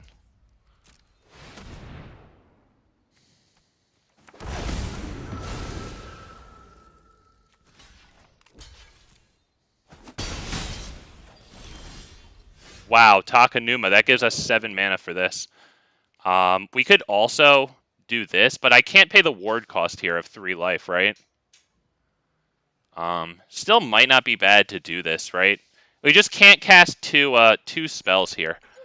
Phyrexian Fleshgorger might be the thing that we need to get down, though, to be perfectly honest.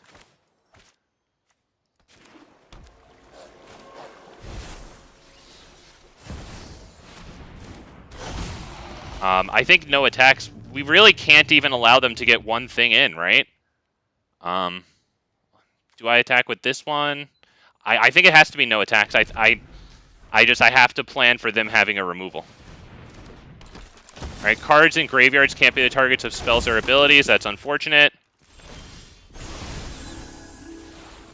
He gets rid of that one. Fine. Okay, that's annoying. We need this. Although, you know what? I guess we don't, right? Because, yeah, he has 8 cards in graveyard. I can use Sheoldred here, right? And then destroy his Brutal Cathar. Right? That's not terrible. I say we probably want to do that, right? So let's go ahead and activate ability.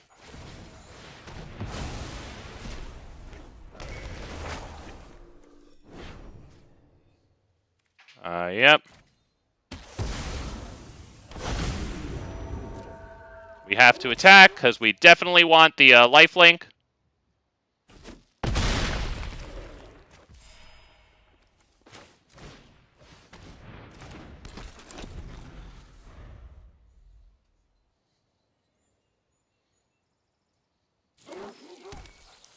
Ooh, he got a land. He got a land. Does he have any man lands here? Alright, that's something, but I don't think he has trample here. We could still kill Mire, which is exactly what we want to do here. They're going to make a lot of soldiers, but we get to block here. Do I block this one with Evolved Sleeper? It's not the worst thing in the world.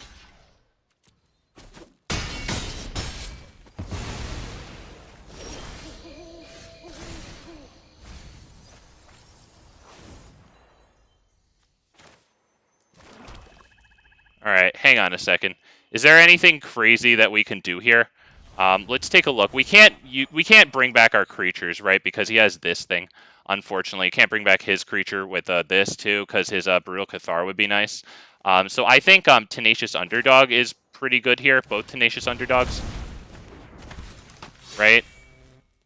Is that going to work here? It's going to be a lot of damage, right? Is it going to win it though? I think it's okay, though. I think it's okay. Because we're going to gain 7. And if he wants to block the 7/5, it does have Menace. Which means that one more of the Tenacious Underdogs gets through.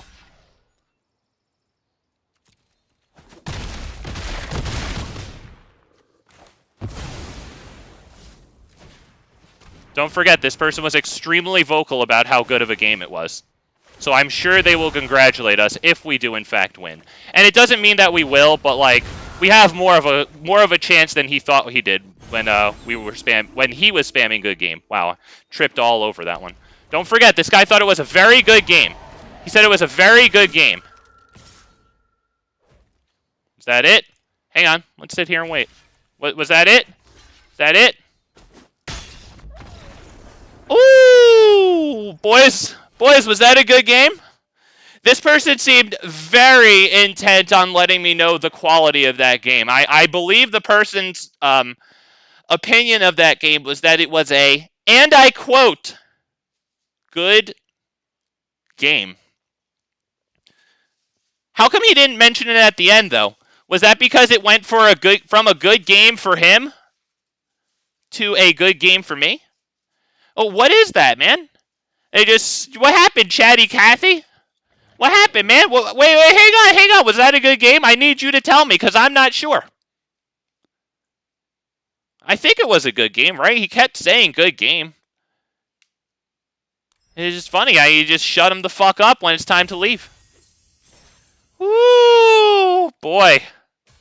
Wow. What a geek. What a geek. Wow.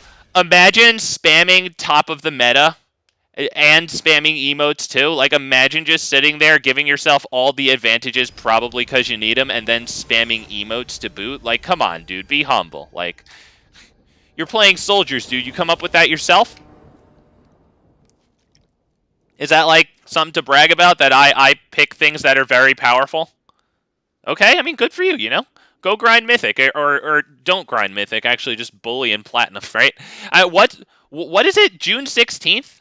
It's not even, like, the start of the month, dude. Like, you're hard stuck in Platinum with the top of the meta, buddy. Like, I don't know, man.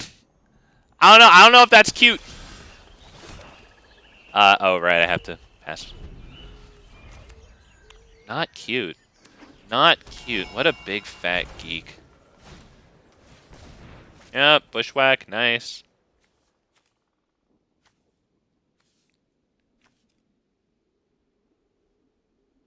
Dude's got every color but black, so maybe we'll see a swamp here. Maybe not. I think I know everything, and I don't know a damn thing. Sad.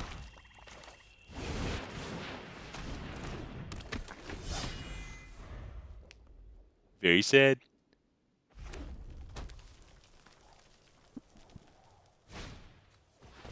Wow, another bushwhack. Alright, now we get to the swamp. Scrap Gorger, okay. That's good. Do I want to set up Graveyard Trespasser, or do I want to Infernal Grasp this? I might want to do that, because it prevents him from a 5-drop next turn. He does have an untapped land coming in.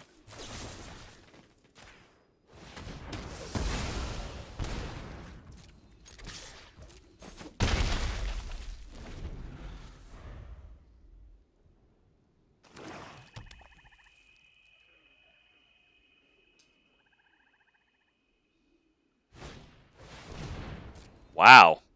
Big ramp. Is this like Atroxa? Because Bushwhack would be pretty alright with Atroxa, right? Especially in a meta with a lot of red aggro, getting him down on life fast. The ability to life gain multiple like chunks of 7 life at a time is going to be not bad. Let's go ahead and attack, and then we'll drop this. Take Armored Scrap Gorger out of their graveyard.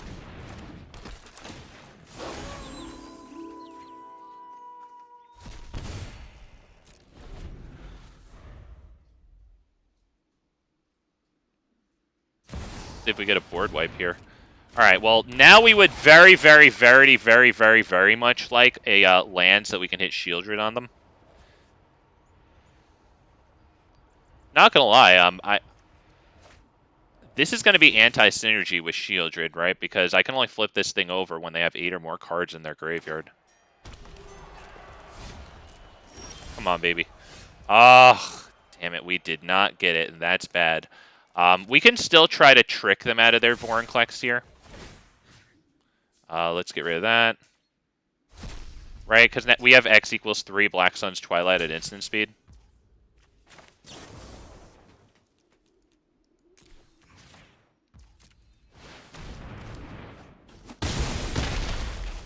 It's a desperation move. But losing this isn't the worst thing in the world, because once again, anti-synergy with Shieldred. He just has another. Jesus, dude. Alright, man. Is this going to be like the Realm Breaker thing, right? That puts all the Praetors onto the field? I don't know if I'm using the right word for the card. Alright, that's bad, because now if we get the land, yeah, we wouldn't be able to hit Shieldred. I guess we can do Phyrexian Arena. Cut down. And we'll see if they have a Troxa next turn pass. Yes, please pass. Thank you. Really too bad that we missed the lands. I don't believe that Vorinclex is going to remain the only creature on their field. Alright, well. Now it's a distinct possibility that they'll have two. I saw an Atrox and a Topiary Stomper. Okay, also this thing. That's pretty good. It's a 6/5.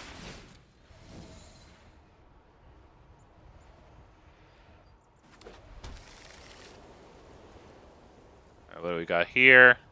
Wow.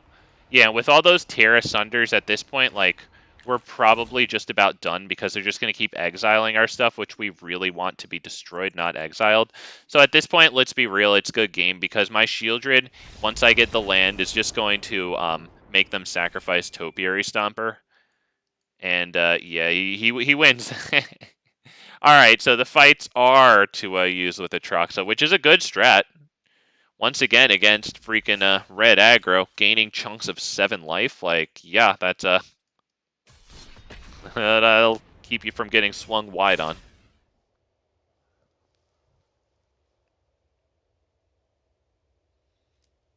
Although they have to swing pretty wide on Atroxa, right? Because, like, it is 7 lifelink, so they'd have to deal a lot of damage if the guy manages to get Atrox on the field before they go under him, you know? We'll take this one.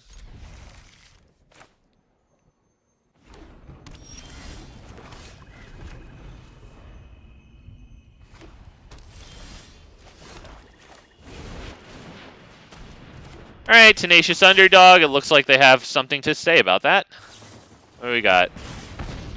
Alright, it's not exiled, so that's all we can ask for, really, because Graveyard Hate hits us pretty hard. It hits us in the Tenacious Underdog, in the Phyrexian Fleshgorgers. Speaking of which, I think I want a Phyrexian Fleshgorger down, even instead of Phyrexian Arena here.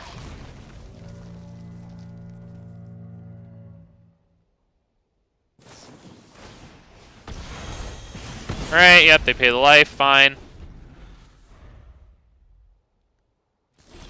Wow, alright. It'd be amazing if that stayed around. Come on, no enchantment hate. Come on, baby, come on.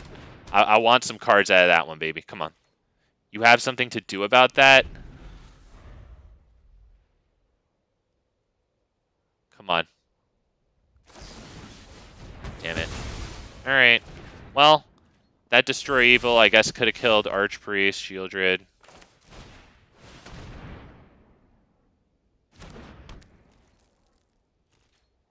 Did he top deck that Destroy Evil, though?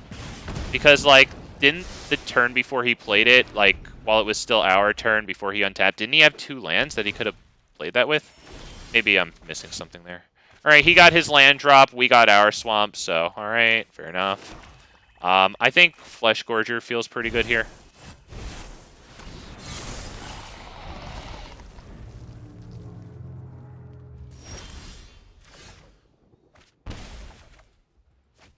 Alright. I like Tenacious Underdog blitzed. They don't have anything for Shieldred to force them to sacrifice, being non-token creatures or planeswalkers, so... Alright, it gets Make Disappeared, so it goes back to the graveyard where it came from.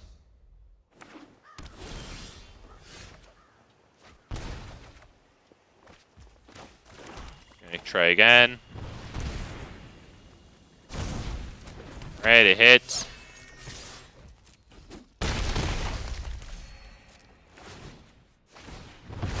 Shit, I should have dropped this one. Holding open Infernal Grasp isn't the worst thing in the world, though, to be honest. I'll need to discard down to 7. We'll get rid of one of those. Wow, just straight up pass. Alright, he's not getting whatever the hell he needs. I would assume the things he needs were probably Monastery Mentor. And speaking of Monastery Mentor, I think today I'll Yeah, I can almost guarantee you Monastery Mentor is in this one, right?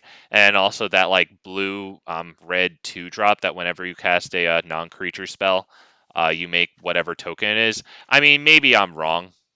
There's a distinct possibility, but I really feel Narset, you know?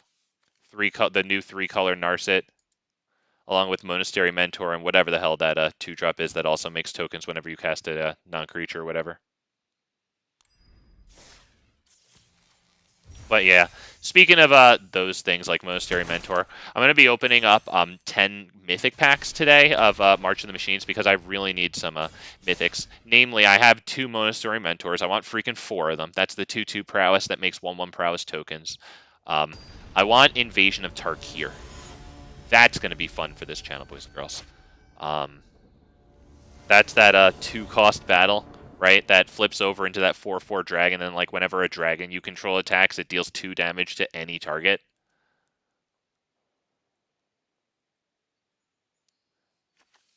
Going second. I genuinely believe I do not have a 50% going first versus going second ratio. Okay.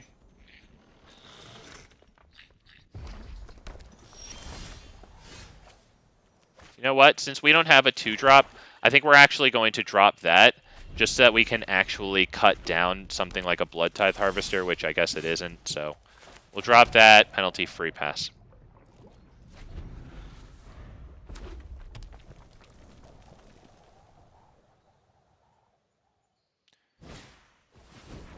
Alright, Kumano. Wow, I did not expect aggro-y red at this point. Not that he necessarily is running that right now, but I expected something more along the lines of Arcane Bombardment, big score. Yep, that's going to get hit.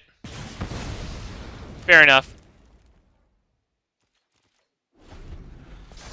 Doing that instead of Gix still leaves cut down for us. Ah, shit. Well, that's going to enter us at 3/3. I guess we can probably cut down the token. Although, honestly, maybe I should have saved the cut down for Kumano next turn. Nah, because I want to get Archfiend down, right?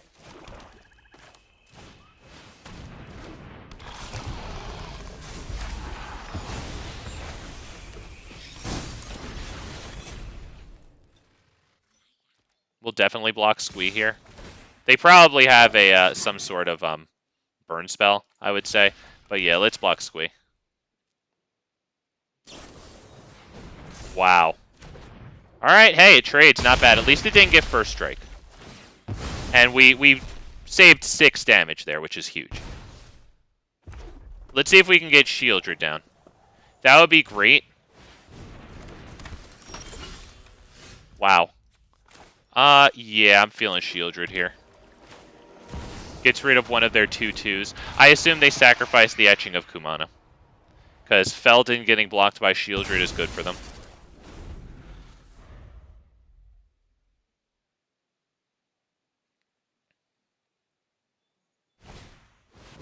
Furies, wow. Exactly 5 damage. Not bad, dude. Not bad. Jesus. Nice. Alright. Wow. Is it Junji or the Archfiend? Damn it. Junji or freaking Archfiend? Does he have anything that I want? Not really. I don't know if I really want the Squee. Phyrexian Fleshgorger, the thing about it is it's just going to die, right? He can bring back Squee. So that's a huge issue.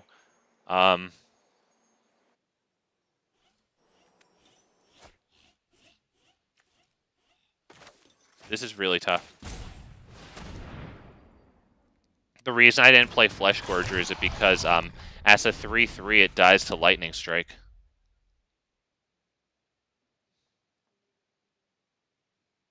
Ultimately, I decided to keep the thing that I thought had the best chance of surviving on the field.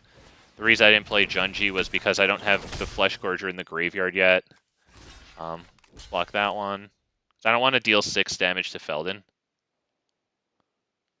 I'd rather have this down as a 3/3 and then block Felden.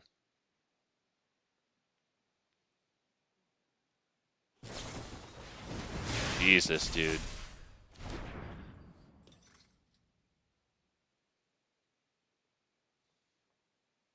That's 6 damage. We're going to be at 4.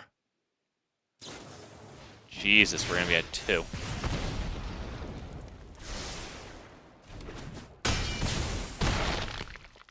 Jesus, not bad.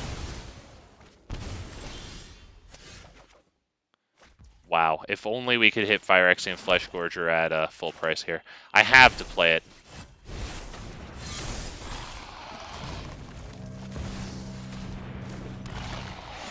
Last turn. We need as many blockers as we can, because they can just escape squee from their grave. Yep, there you go. Nice. Yep, they top decked it, but the odds are pretty good for them to top deck there. Yeah, good game. Damn. The exact reason that I didn't play the Fleshgorger before. I wonder if I should have. I wonder, even if it didn't get burned, how much time it really would have saved me. I guess the most I could have hoped for was exactly 1 turn, of course.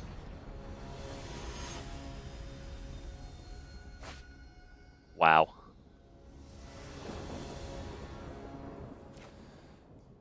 Okay, I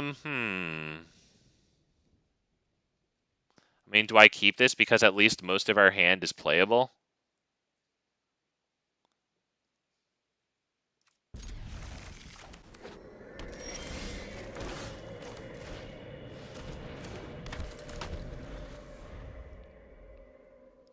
I wouldn't mind Tenacious Underdog here. Let's start by attacking.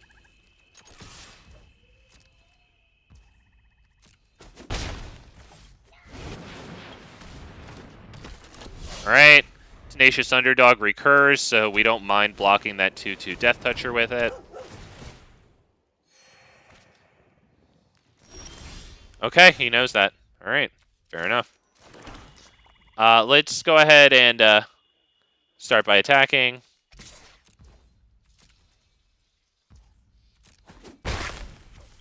Good, I actually really wanted to play our Arena there, so I'm happy I didn't have to put any mana into Evolved Sleeper.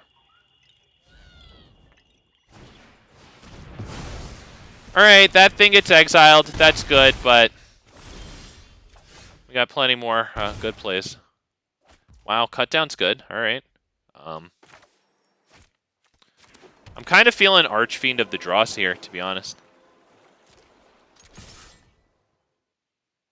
Nah, cancel the attack. Leave it as a blocker, that's fine. Because if they want to trade 1 for, never mind. Never mind. I don't have anything to add, never mind. I should have attacked.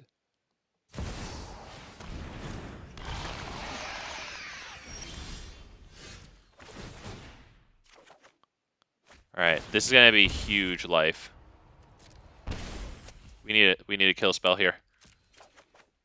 Wow. That's huge. We took huge life for it, gosh darn it, but at least we're doing stuff. Let's start by attacking. We get in big damage. We Infernal Grasp. Hang on. Whenever another creature you control dies. Okay, so first let me do this. First I cut down you to cut out that life loss on my end.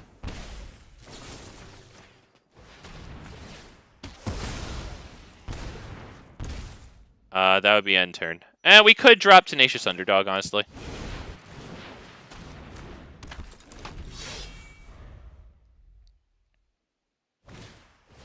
Alright, no board wipe. Beautiful. Sheoldred is good with the Archfiend of the Dross out because they have to sacrifice a non-token creature, and then whenever a creature an opponent controls dies, its controller loses 2 life. So if they can't interfere with our turn here, we win.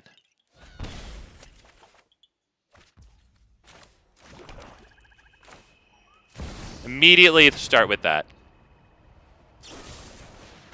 Yep. Okay, so they did have a trick for that. Yep, very well. So playing this pre-combat is good because it takes away a blocker. Good.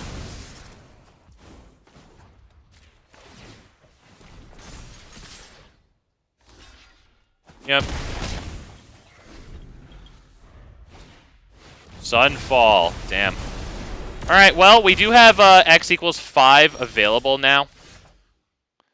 We'll need a target. I mean, we don't really need a target. It says up to 1 target creature, so we could just do it. The best time to do it would be at instant speed at the end of their turn, so let's pass the turn.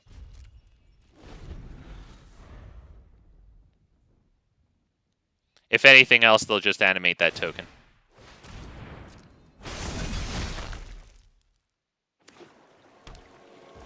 I'll even take the damage to see what they do post-combat, right? Because I want them to tap out to play creatures and shit.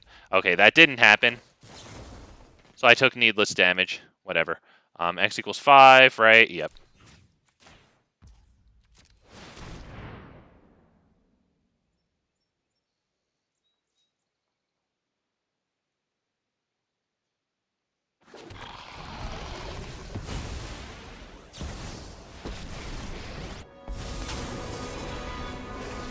Yep, unfortunately, it enters tapped, so the Wandering Emperor's a nice play there. Really too bad that they had that. Really too bad.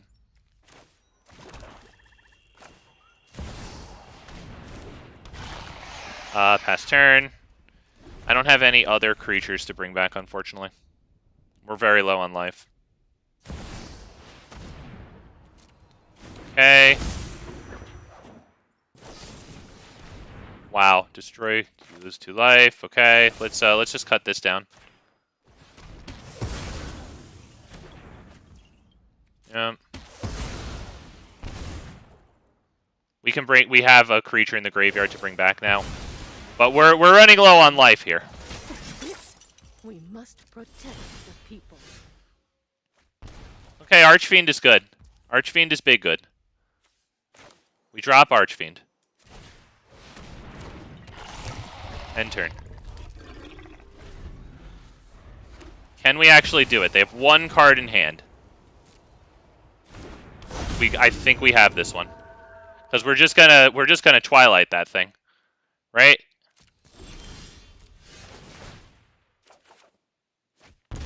And they're gonna take damage. And then we're gonna win.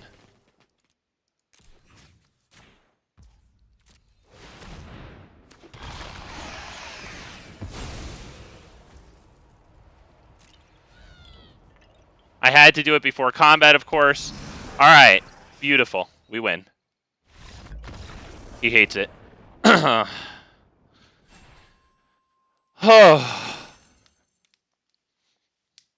Wow.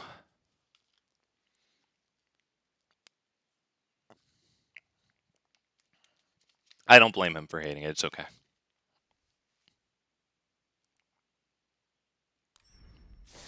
Damn. When we reanimated that Archfiend of the Dross and brought it into play tapped, and then he had the Wandering Emperor ready for it, that was pretty awesome. I was really annoyed with that. It was nicely played.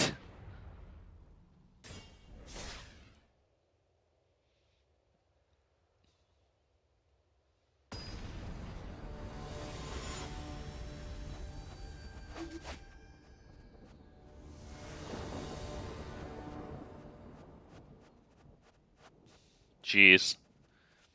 Nothing to do until turn 3, but then the options are good, so just go ahead and freaking keep it instead of rolling the dice. At least it's semi-coherent. Damn. That's too bad. Alright, great. We went second, we're up against soldiers, and we have nothing to do until turn 3. That's not looking good.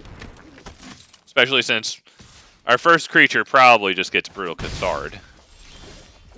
Wow, hey, cut down's pretty good there.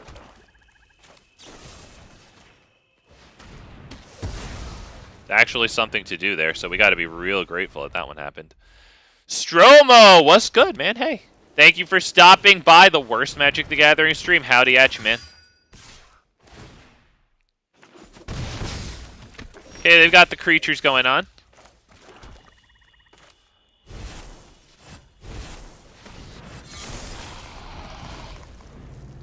Alright, it'd be nice if they didn't just go Brutal Cathar, eat that.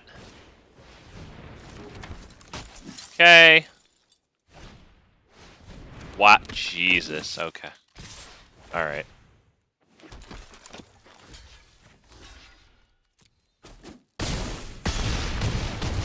Jesus. Okay. Okay.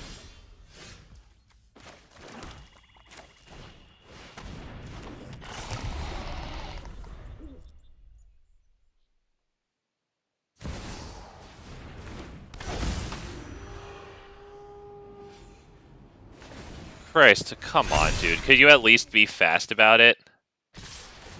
God, dude. Wasn't that nice of me to do that for you, to let you swing in? And see what number you got? Don't you think? Alright, wow, yeah. Unfortunately, yeah, that would have gone a hell of a lot better if we actually had kill spells for those first few turns, but, yeah. Let them build up their board. There wasn't really any coming back from that. I'm not running board wipes in here. We could run stuff like Invasion of Fiora, especially since we do have combat keywords like Menace and Flying in this deck to help get in some of those Archpriest reanimation hits. So it might be good to have battles too. I mean, it could be in the sideboard. You know, I just don't want to run freaking control. You know, I want to smash with creatures here, and there's some fun black freaking creatures, man. I actually really wanted to put Shakedown Heavy into this deck, but I just think it's too much. It would go well with like Sheoldred, you know, because even if the attack didn't go through, untapping, getting removed from combat, drawing us cards would still be good. I'll take this, even though just like the last game, go freaking second. Nothing to do until turn 3. Unless if on my second turn I can give something -1/-1 and actually do a good job on it. Like that Recruitment Officer 2/1 1-drop. That'd be fine. Yep, I have to. I really like this card. I really like that card a whole heck of a lot. Alright, you know what? I kind of needed the coins. So, I gotta thank this guy, because it's gonna be a little difficult to get all the daily wins today. Oh, shoot, we're actually... Wow, I didn't even... Okay, wow, we're actually at 11. Jesus, okay. Not bad. Put... Blah, blah, blah, blah, blah, blah, blah. Okay.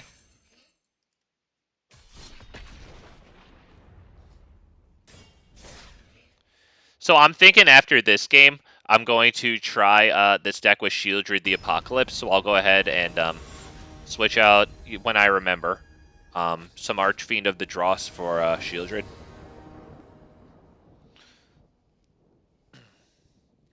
Wow, at least we go first. I'm going to keep this one.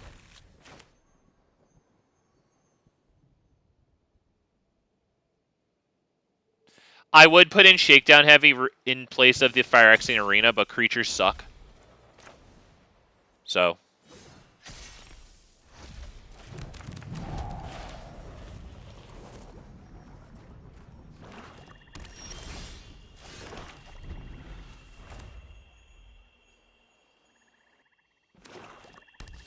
Alright, nothing on turn 2. Instead of dropping Fleshgorger down to just eat Infernal Grasp, we'll go ahead and drop the Arena there.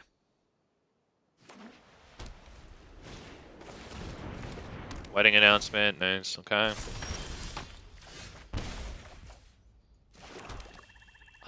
Is it Trespasser or is it Fleshgorger?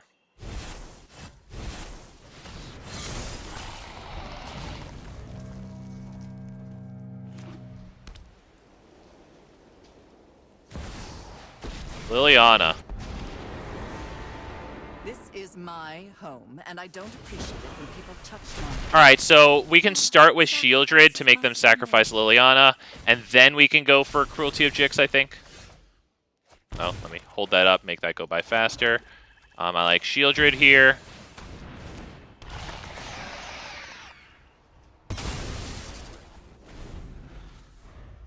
Even though we do have extra cards to discard since we got the Arena going, I think getting rid of Liliana is fine there.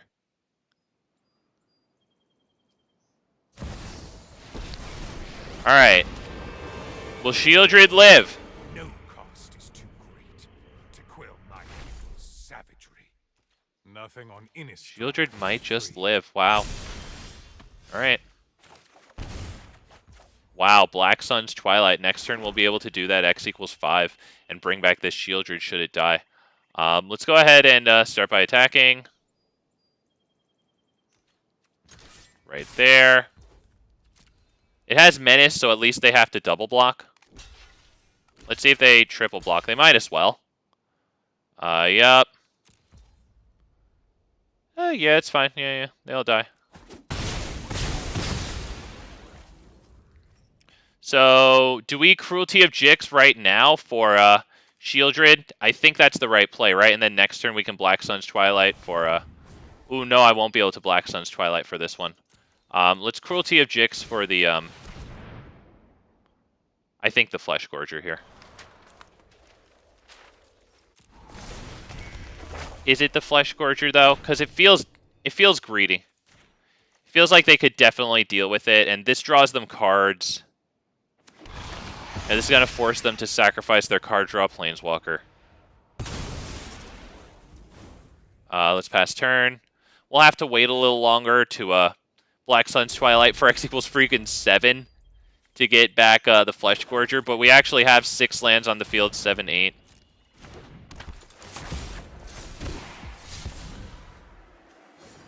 It's worth taking the Planeswalkers out of their graveyard with this because Takenuma. How many cards are in the graveyard? 3, and I have 2, so we're not flipping over Sheoldred.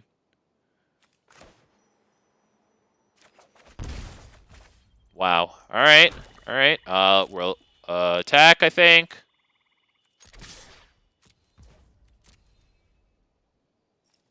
Is it getting Wandering Empered?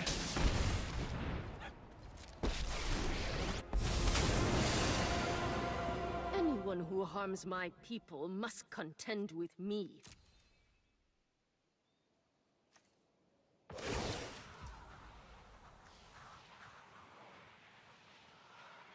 Damn, that's really too bad that it gets exiled. I can't Black Sun's Twilight it, and then bring it back because all those things happen at the same time. So sadly it goes. That really sucks. Yeah, I think it has to go. That really sucks.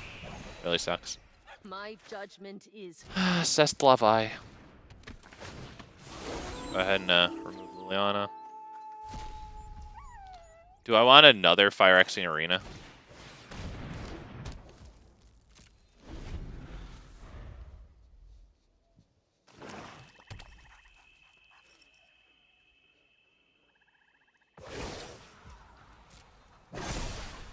Wish we had another Sheoldred, honestly. I'd rather bring Sheoldred back instead of this.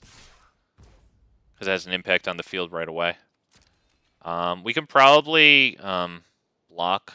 I don't really mind blocking here. I think killing this is actually going to be okay.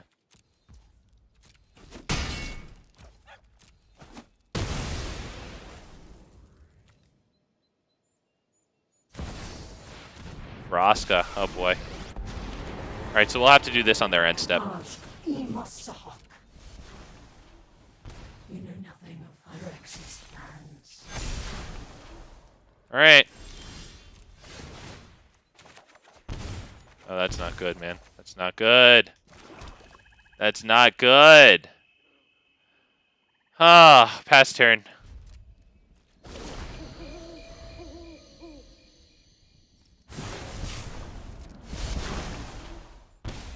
Really need another Sheoldred to make them sacrifice Planeswalkers and stuff.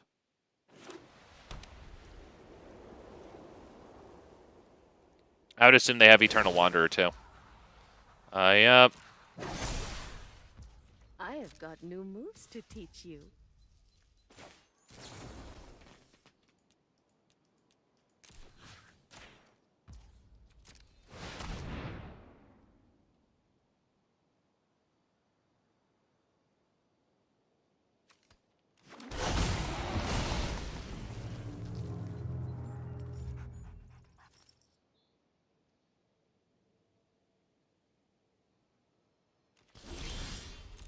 Alright, let's see if we can actually swing in. We have to swing at Vraska here. I think, in my humble estimation, that's the right move. Start by attacking.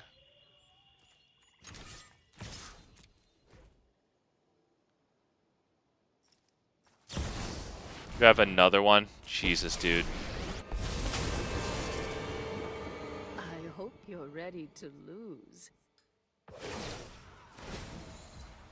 Okay, so they pay 7, but then they gain 5 or gain 2, so not bad. Net loss of 5. I am almost sad to see you go.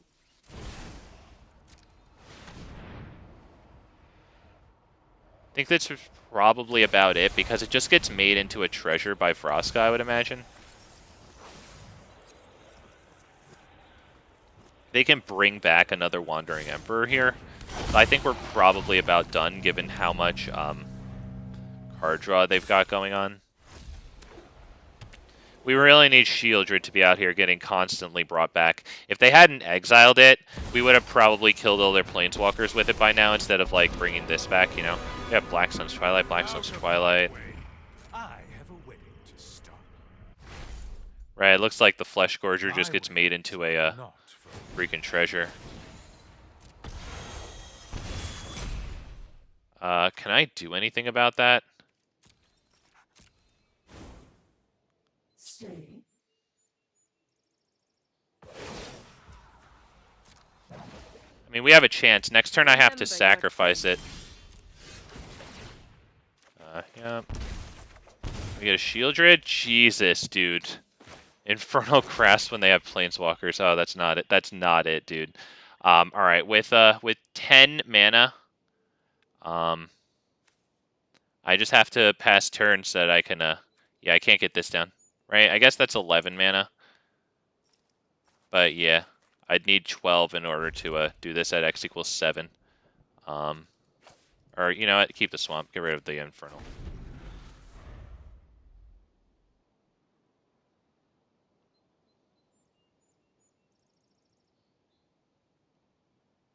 If we can get the Phyrexian Fleshgorger onto the field again, without them gaining, like, a lot of life, that'll be a wrap. Because its ward cost of paying life equal to its power will exceed their life. So we have a chance here. We can cast this without needing to target any creature, because it says up to 1 target creature. So that's good. Patience. We will. Okay. That'll get Black Sun's Twilight id.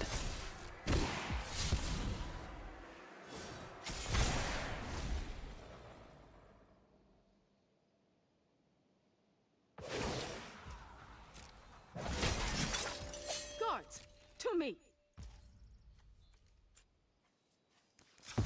Make sure to pay with that. Now that goes into the graveyard. X equals 7.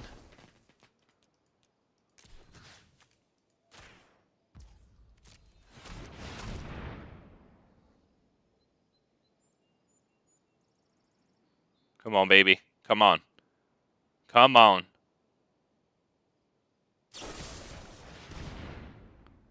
Alright, do I still get it, though? I might still get the revive, though, right? I do not still get the revive. Alright, we have to try again here. Interesting, I do not get... Jesus, dude, you're trying so hard to keep my Sheoldreds from me. How many have I gotten? 1? Good God, dude. Alright, let's drop that. Now with 11 mana, I guess we can drop this and still have the X equals 7, right? That'll cost 8, so... Right? Let me just double check. Alright, yeah, we can drop Gix. Give him something to do. Let's go ahead and pass the turn there.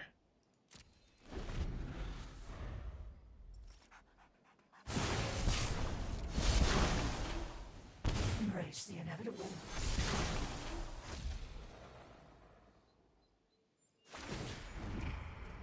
Oh, shit. Yep, not bad, not bad. Wow, okay, shit. ancient power. Cool. Okay, cool. Nice. Oh, man. Damn, man. That was pretty rotten with 2 Phyrexian Arenas out there. We were just drawing a whole bunch of duds, dude. Freaking lands and Infernal Grasps. Man, we needed Sheoldred. I mean, it was good to have a lot of those Black Sun's Twilight Recursion. That was definitely good, but damn, man. Damn, man. Alright, yeah, we keep this one. That's fine. I like it. Go first, too. Happy with that. Oh, up against soldiers.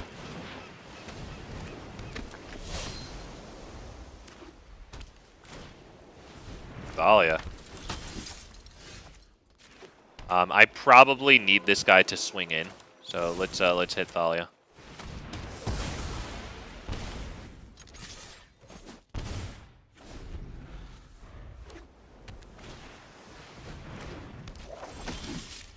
Damn, now they get that onto the field. Nice. It's either Gix or Phyrexian Arena. If we draw a cut down, that would be the most amazing thing. My god.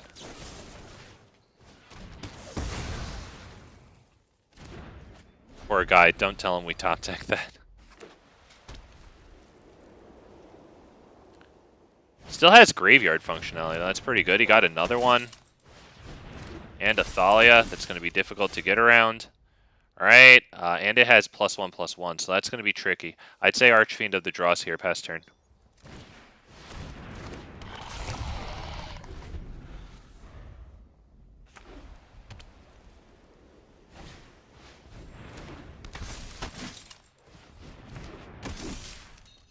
Wow, he's got the soldiers out. Jesus, okay.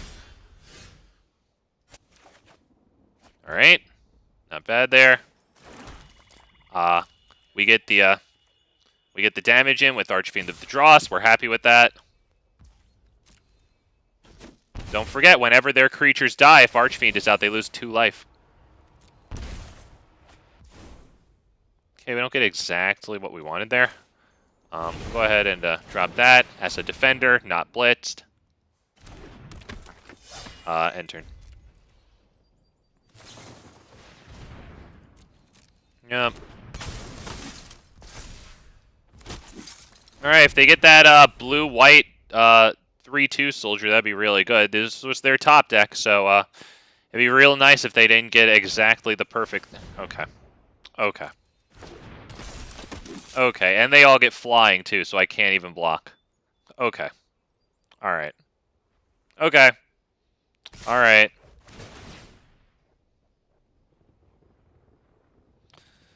Alright, cool. Awesome. Yeah, cool. God, that's awful. Jesus, dude.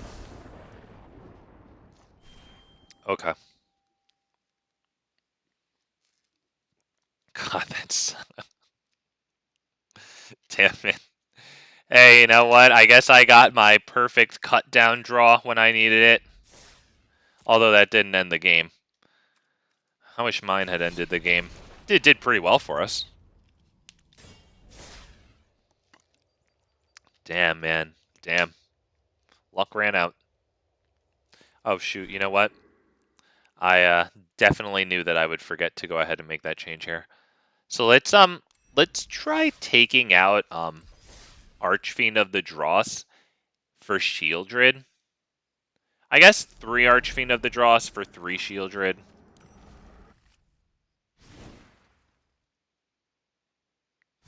I could take out a 4th Archfiend of the Dross and put in like an unblockable creature. Let's see a SHEOLD. Am I gonna have to yeah, okay, we're gonna have to wait a moment. Now, Archfiend of the Dross is obviously good because it has flying, and the Sheoldred the Apocalypse doesn't have any evasive keywords. The Death Touch is definitely nice as a preventative measure. Okay, where are you, Sheoldred the Apocalypse? Cool. 1, 2, 3. And I believe there's a black unblockable, right? Isn't it like a changeling or something? Or how about blocked? Is that how it goes? Can't be blocked. Okay, am I thinking of something else? Maybe I don't have it collected? I must be thinking about the wrong thing. Alright, whatever. Alright, sure, then yeah, let's keep in 1 Archfiend of the Dross and try 3 of these. Because we do have a decent amount of card draw here, you know, Evolved Sleeper, freaking Phyrexian Arena. This, Gix. If I wanted to, I could probably take this out and put in like a Shakedown Heavy at this point. But I still like the flying keyword, right? Whereas Shakedown Heavy will almost never be able to deliver us the backup smack with this one, right? To get a reanimate. That's the whole purpose of having Archfiend in here. It's not like the super greatest thing, but like it does have nice synergies, you know, like with 4 copies of Sheoldred. Just plain old Sheoldred, the one that makes them sacrifice. Obviously, Archfiend makes them lose life whenever their creatures die. So running 4 of them is probably good for the most chances of that happening.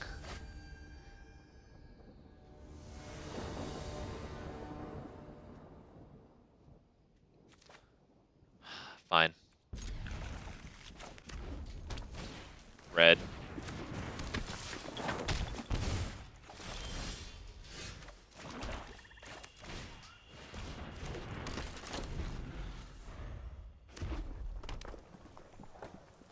I mean, if we can get straight into Sheoldred, that's going to be good.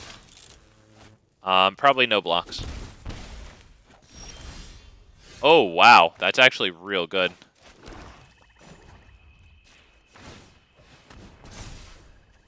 We probably want to cut down the Swift Spear.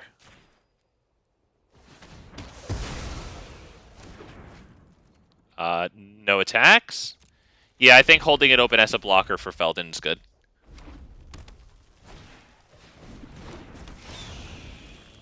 Alright, so it does finally need a removal spell. Oh, it's not play with fire, it's lightning strike. Okay. Alright, we need a swamp draw at some point, though. That's good. That's definitely good. Actually, I think we're running 2 cut downs.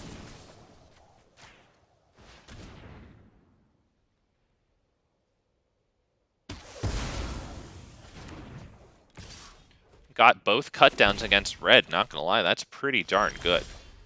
Ooh, Phyrexian Arena is unfortunately going to help us do red's work by making us draw a card, but we need that 4th land. And then if we can get Sheoldred down and then, you know, Phyrexian Arena can actually help us, that'll be huge. Wow, dude has Burn Down the House. How many copies of freaking Burn Down the House are you running, dude? Nice. Oh, no, no, wow, okay, yeah, okay, no. That's actually pretty incredible that we got those, though. Pray for Sheoldred here. They have 2 cards in hand. They're going to be able to deal us 4 damage, because even if we kill one of those devils, it still dies and deals 1 damage to any target. So we have to block. Can we get to our turn? Do they have the lightning strike? Looks like that's it. Yeah, damn it, that's too bad. That's too damn bad, dude. Oh, missing that that swamp killed us. Damn, he got us down to exactly freaking 0 there. Damn. Nicely played.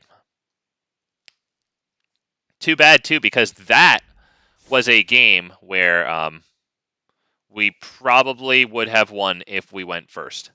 It's not always the case that that happens. A lot of times you'll lose either way, but that one, I do believe if we had went first, we would have had it. Phyrexian Arena and Sheoldred would be netting us +3 life per turn. We were about to drop, I guess Sheoldred. Wouldn't have been the greatest thing in the world, but it would have been something. We'll keep this. We go first. We're super happy about that. Skrelv. Okay, yeah, Skrelv is good. I was hoping for a kill spell. Let's attack.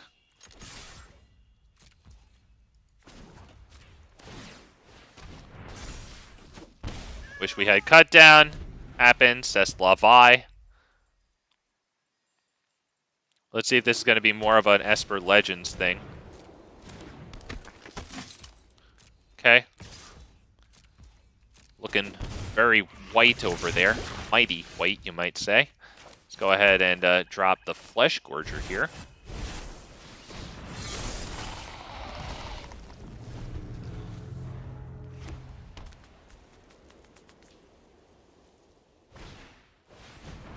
Coppercoat freaking Vanguard, damn it.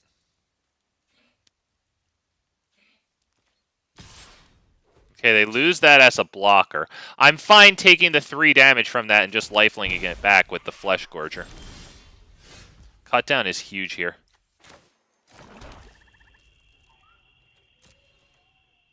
start by attacking, I think. I mean, is that going to be okay with you, sir? Unfortunately, we only have one choice with our cut down. It's Skrelf. Unless they... Wait, they can't tap out, right? Yeah, because it can also be paid with life, so yeah. They can tap out, that's fine.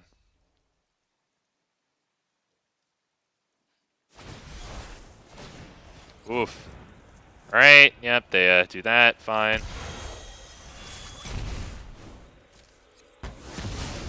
Okay, yeah, good play, good play. Is that cut down on Skrelv now? We should probably drop Sheoldred, honestly.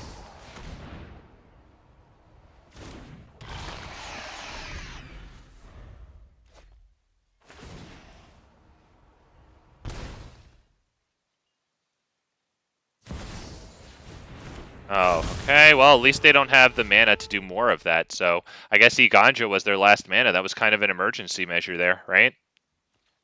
That's pretty good. Looks like we're not getting attacked here, unless they do the Skrelv thing. They need to do that right now. So we'll take 3 damage from that. That's fine, because, you know, we'll just gain 2 with Sheoldred. The Toxic is good, though. Alright.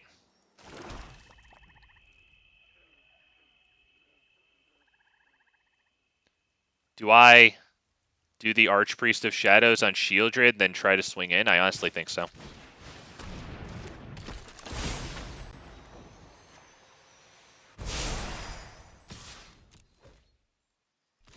Okay, taking out Coppercoat Vanguard here is quite good. Yeah, we'll take the 2-for-1 trade, that's fine. Sheoldred has Death Touch, so anything it touches will die. Alright, we take a bunch off of their side of the field. Getting rid of Coppercoat Vanguard's pretty good. Dude's still screwed for mana.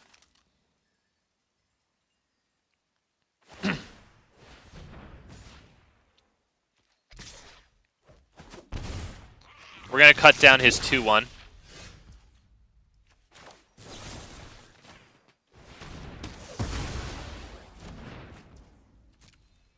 We'll attack with this one.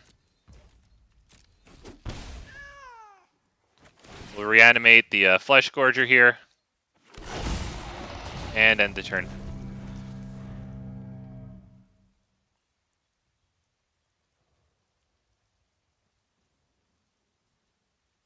Dude is really getting screwed on the lands. Jesus, the game wants me to win bad.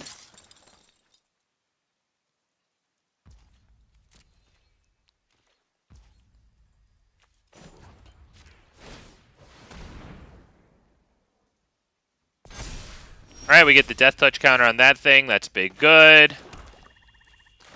Archpriest on Phyrexian Fleshgorger. Could bring back a Sheoldred. It's definitely going to want to be... it's going to be something that they want to block. I'll tell him thanks. Either way, it's 8 lifelink. Okay, Evolved Sleeper dies. That is a good block that they have there. Honestly, though, I could just bring it back if I wanted to. Obviously, we have Sheoldred, which is a better target. Because now they draw a card and lose. Oh, I guess we do get them both back, right? Alright, let's just do that. Yeah, good game. Thank you. I appreciate that, man. You got screwed, too, dude. So that was actually quite nice of you to say. Jesus.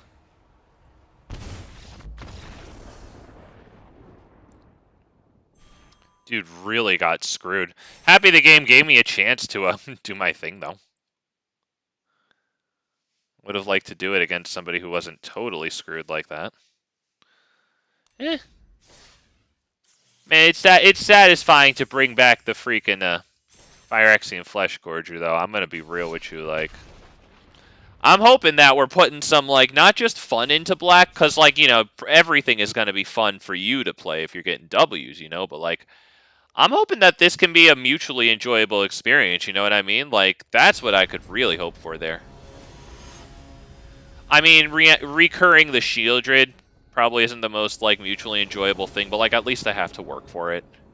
At least it isn't just a whole bunch of freaking Infernal Grasp. It costs 5. It can get exiled.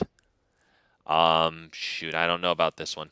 I mean, we go first. We have one cut down, and then we have to wait for Archfiend, though.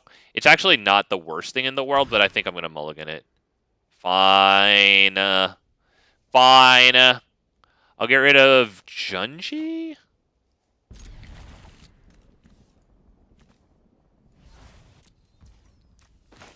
I would love to have a second Junji for sideboard, because in best out of 3, if you know that you're facing someone with an Atraxa, you know? Junji can actually reanimate from their graveyard. I don't think I have any... Cruelty of Gix can reanimate from their graveyard. So maybe one Junji, one Cruelty of Gix. I do have 3 Cruelty of Gix, though, so I guess putting 2 of them into the sideboard for best of 3 would be fine. I mean, creatures suck, right? So, creatures suck. It's really too bad, though. Creatures are the love of my life, but they suck. Black has too many beautiful removal spells. Alright, there's the eventual land number 5 for our big plays here. I really like Archpriest of Shadows, though. I love it. I love that the turn it comes in, it still gives, like, the backup ability, which also includes freaking Death Touch. Because we have a bunch of Menacers, namely Sheoldred and the Phyrexian Fleshgorger. So that's pretty cool that we can Death Touch 2 of their creatures at a time. Alright, so that's no attacks, I would assume. Unless he wants to force Generous Visitor through. I mean, that's a reasonable thing to do, but then I get to attack with Gix. Alright, so that's the exact calculation that he just made in his head. He doesn't want that to happen. Do I attack with Gix here? Because it just gets double blocked by Skrelv Jukai, right? Is it worth it to get rid of Skrelv for that? Might be. Alright, I think he just blocks Skrelv Jukai. Wow, okay, we get a card. Let's see if we can get a kill. Wow. Alright, hey, I mean, a second Legend Rule Sheoldred isn't the worst thing in the world. Since maybe we can have this recur them.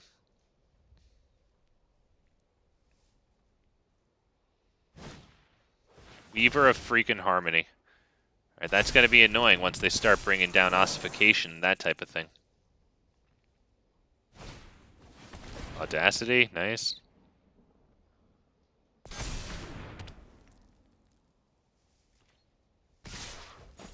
Yeah, big lifelink. Big lifelink.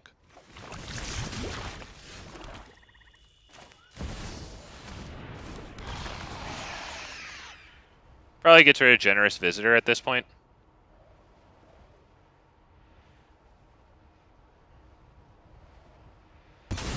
Wow, Skrelv. Okay, yeah, fair enough. No attacks. We do have 9 life. Damn it. Yep, put it all on the Trampler. And any Weaver of Harmony is that, and it's going to be difficult to deal with this. Yep.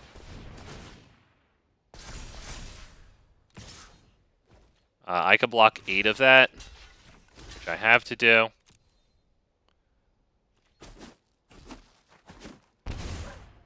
Yep, Jesus, dude.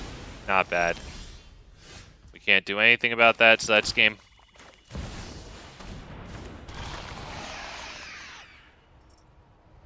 I think he just, Yeah,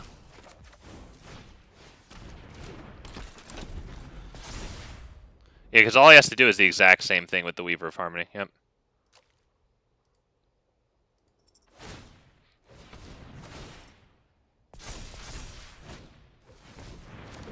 Okay, how did that help?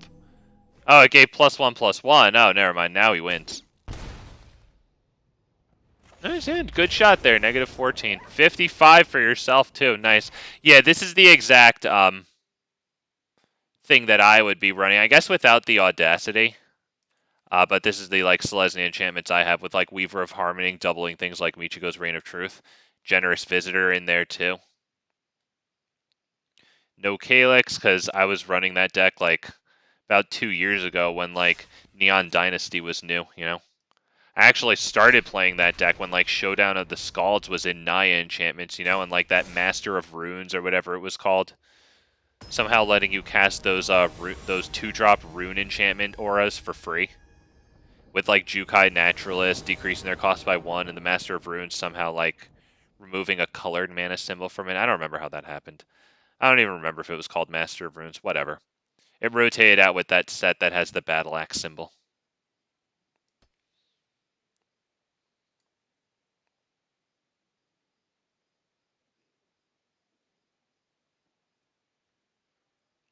Okay. We'll hang out for a second. Blue Jace. Green these.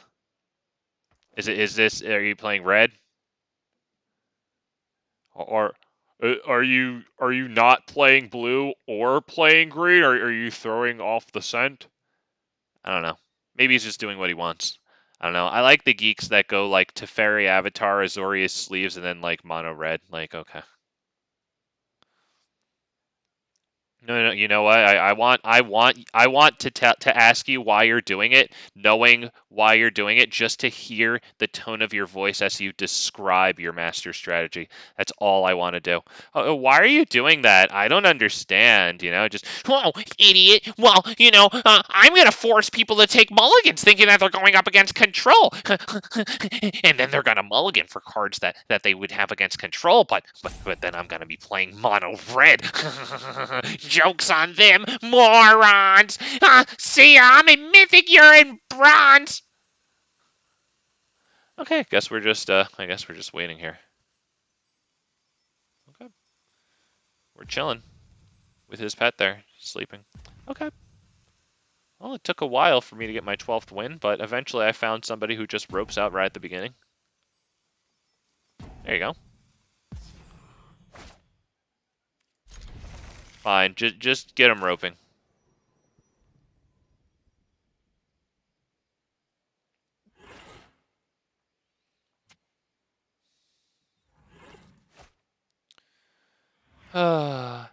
Hillbilly! Yeah, Hillbilly, what's good, man? Hey, thank you for stopping by. Woof! Caught us at a lull in the action here, as we're sitting here watching somebody who, I guess life calls.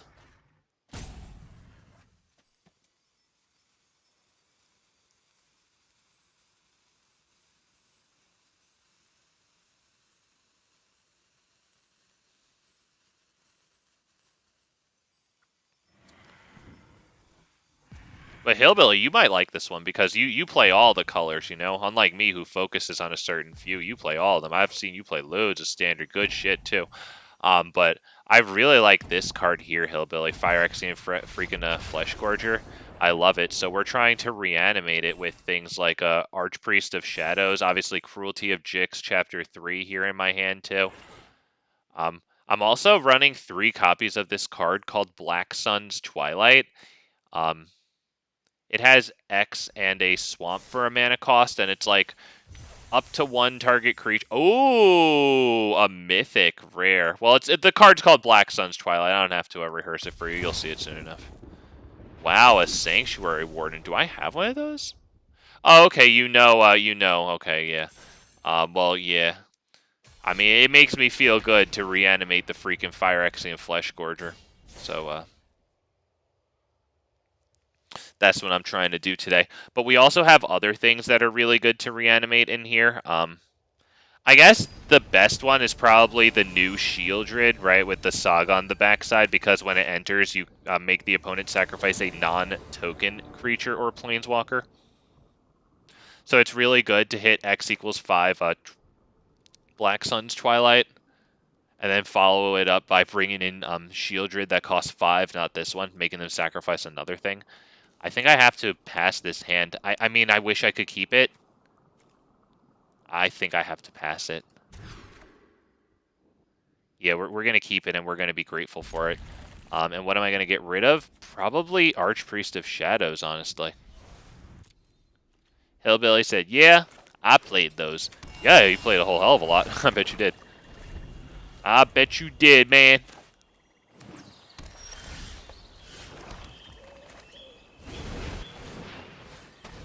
I love Tenacious Underdog, and one of the specific reasons that I love this card Obviously, I like green, it's overstatted, so I like that. But I like that against Haughty Jin, when they counter it and it goes to your graveyard, a good strategy is to just sit there and once you get to 4 mana, like recast it from your graveyard. Let's go ahead and attack.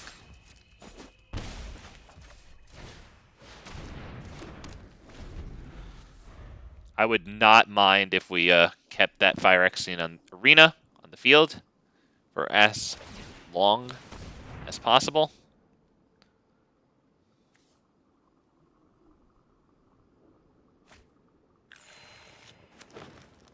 Okay. Ossification. Alright, they get the Tenacious Underdog. We keep the Phyrexian Arena. I think the Fleshgorger's good here. It's that or the other arena. I love this Phyrexian Fleshgorger, dude. I freaking love that card.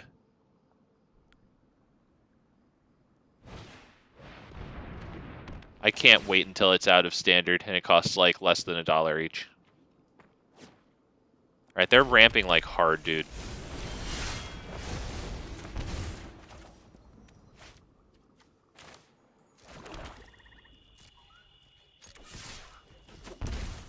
I can probably just drop the other arena, to be honest. Because I want to hold these for like when they drop what I have to guess might be a Troxa.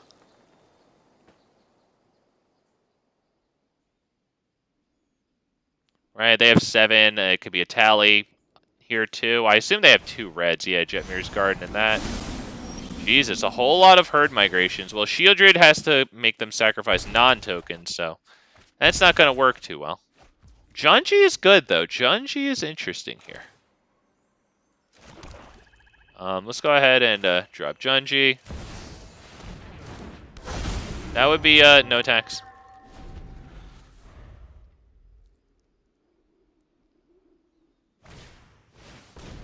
Wow, Chrome Host Sea Sharks. Now they're going to start making freaking incubate tokens. Jesus, dude. Ossify. I would assume that's on Junji. That really sucks. We can at least bring down Sheoldred to make them sacrifice the Chrome Host Sea Shark. You're not even sending 3 attackers at me? Are you bad?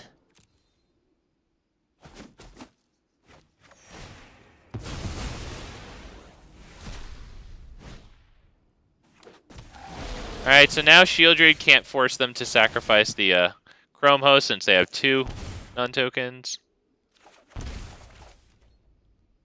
Alright, Black Sun's Twilight's pretty good. We'll need it for X equals 7 to bring that back. X equals 5 does bring Sheoldred back, though.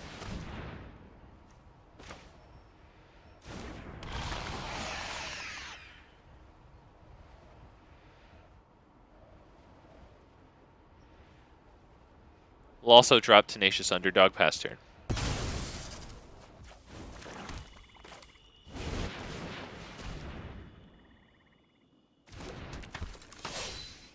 Okay, that'll do it. How many cards are in our graveyards here? They have 4, we have 2. So we're not quite at 8 yet to flip over Sheoldred.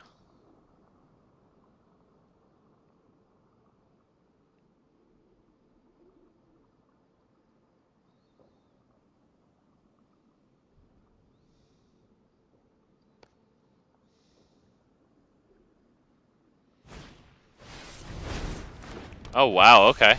That's probably going to get kicked to, yeah, kill the Tenacious Underdog. Nice, yep. Nice, yep. Well played.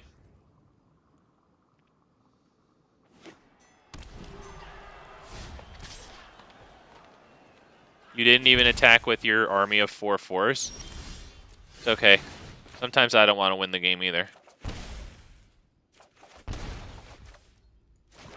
Alright, Black Sun's Twilight on this while they're tapped out might be good. I don't want to play this as a cute combat trick and then wind up countered. Do you think I'm going to get countered? I don't know. I can't be certain that I'm not going to get countered. Maybe I should play it as a cute little combat trick. We have 8 mana right now, so I can't do cut down and then also this at X equals 7. So we just have to pass, unfortunately. I think I want to try it as a combat trick. I know that I said I wasn't going to, but I really want to try it. Resolve all. Yeah, okay. We still have it as a combat trick, because they'll think they have lethal. Does this have lifelink or anything? It does have lifelink. Okay, we can actually kill that thing with the X equals 7 thing here.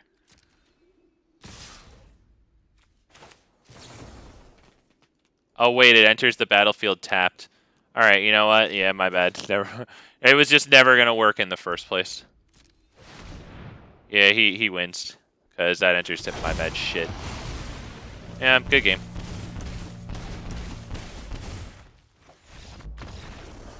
Ah, shoot, right, it enters tapped. Better to do it on their end step, shoot, right. Ah, that's the one that enters tapped. Hillbilly said, I was disappointed in Lord of the Rings because it was only alchemy. I was honestly kind of hoping for some historic, too, not gonna lie. Or, like, I was kind of hoping that maybe they would even have, like, more than a day of early access, so that way if they were going to make it only alchemy one day, the next day they could open up historic, but also historic brawl. It might have been interesting to see what would happen in historic brawl, because there's going to be a lot of good cards for that. You know, and if they opened up historic, I would imagine maybe, like, since there's so many cards in historic, maybe the new cards wouldn't see as much play. You know, like decks wouldn't be built out of as many new cards. Whereas in historic brawl, I don't know. Maybe we'd see a lot more new cards. Just because they're so powerful. I feel like we'd see a lot of the new cards.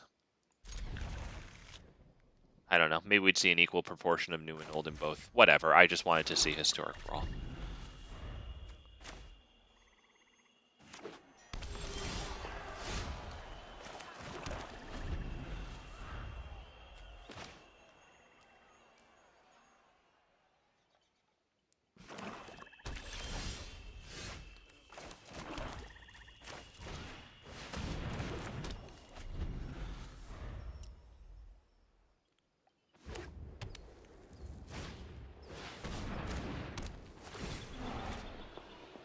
Oh, brother. So next turn they have the mana now for Shakedown Heavy, or maybe they'll even have the, what's it called? Freaking Archfiend of the Dross. Oof, that would be brutal. We're going to go ahead and probably just drop Sheoldred.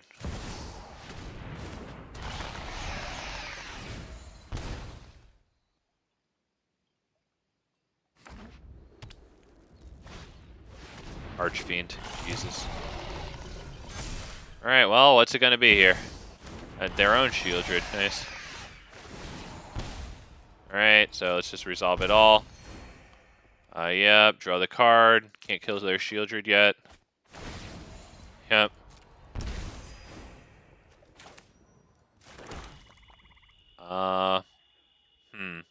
We might as well just drop Tenacious Underdog, I think. We're going to be taking fat damage from their Archfiend. It is possible that I could play this one, but, like, I don't even have anything to reanimate now.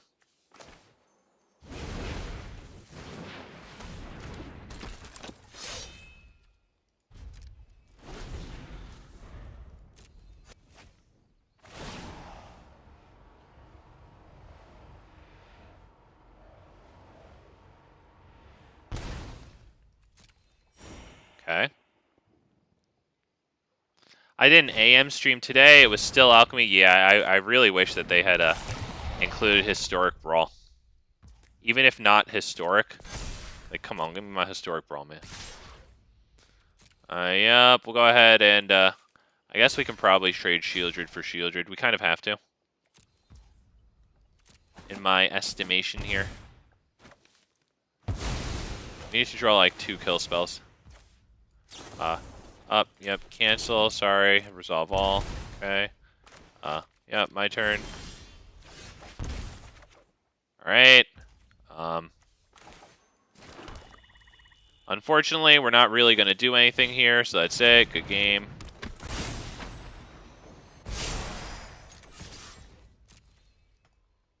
That'd be it.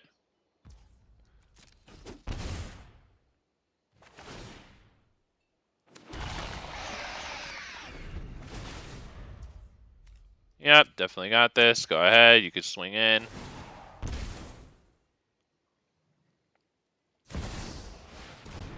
You're having issues. Yeah, play Sheoldred.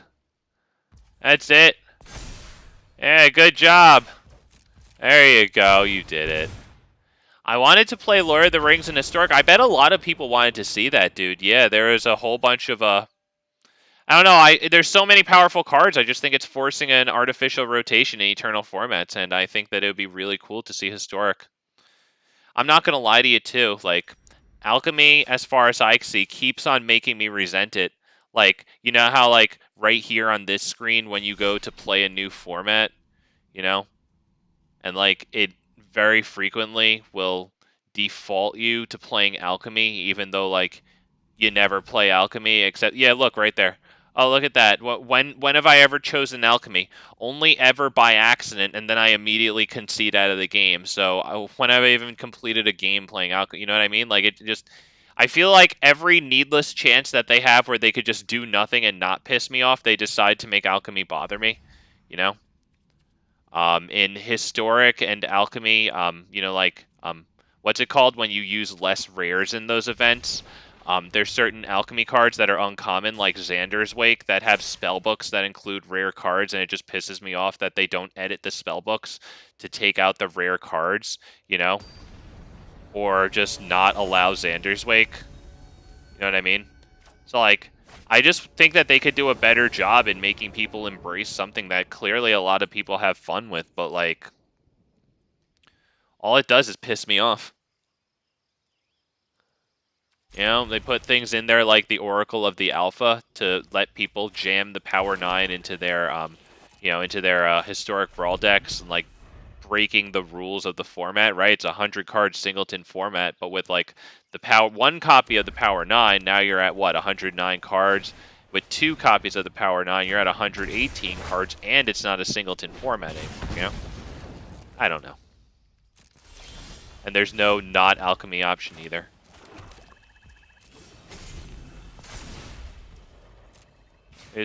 I really feel like they could do a better job than just, like, taking the, like, shove it down your throat method. I really feel like there's something else that they could do here.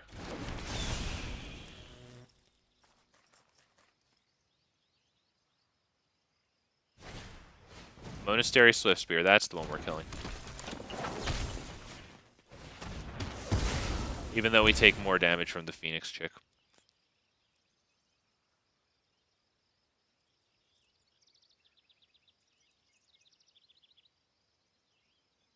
Jesus, dude. We don't have a very good turn 3 play here in the Phyrexian Arena. I think I'm still going to play it. It's either that or hold open Black Sun's Twilight to kill the Etching of Kumano. But I think I need to draw into Sheoldred for the Apocalypse as fast as possible. We are going to take heavy damage and then 1 on top of it.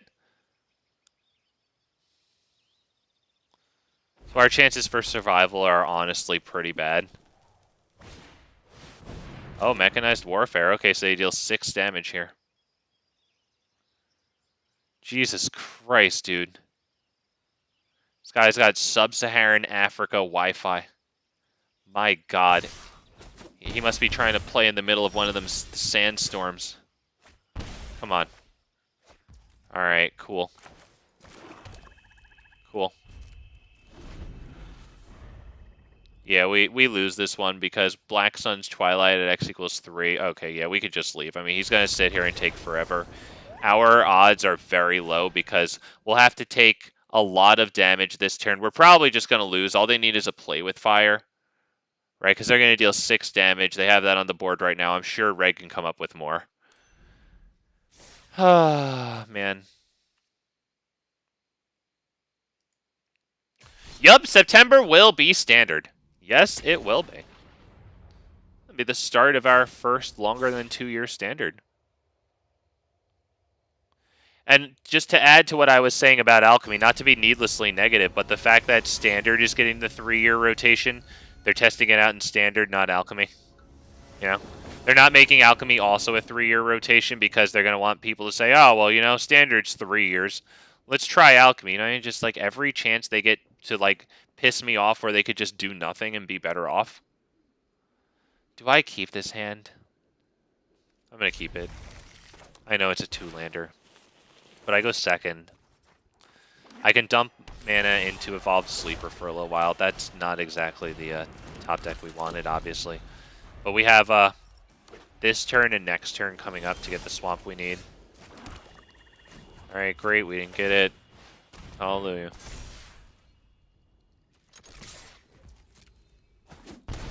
Alright, the damage actually goes through. And they flash in Leyline Binding. Honestly, fine, it is our 1-drop, but like if we don't get the land here, we're really looking bad. Topiary Stomper, Cosmic Style, nice.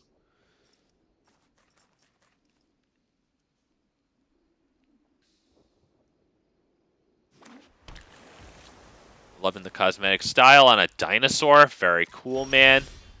Alright, I think we're good. Alright, sorry guys.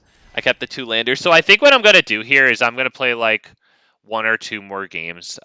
Probably 1 because we just hit the 3-hour mark. And then I want to open up my my 10 freaking mythic packs.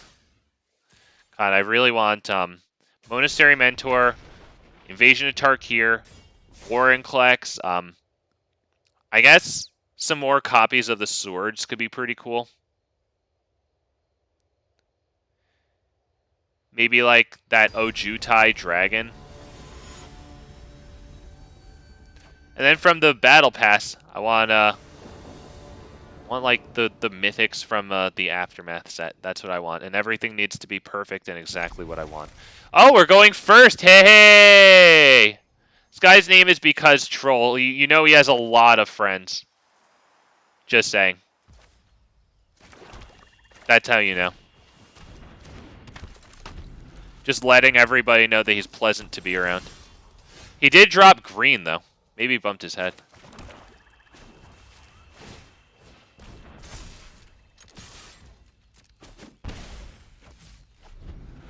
Why would you drop green? What's your problem, man? Why are you playing green? What's the matter with you? Okay, Cathartic Pyre. It has a discard capability, though, so...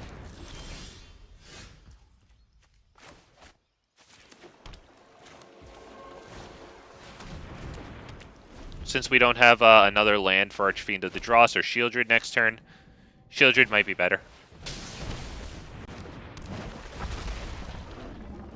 So yeah, we'd really like the the land. Pretty pleased. All right, beautiful.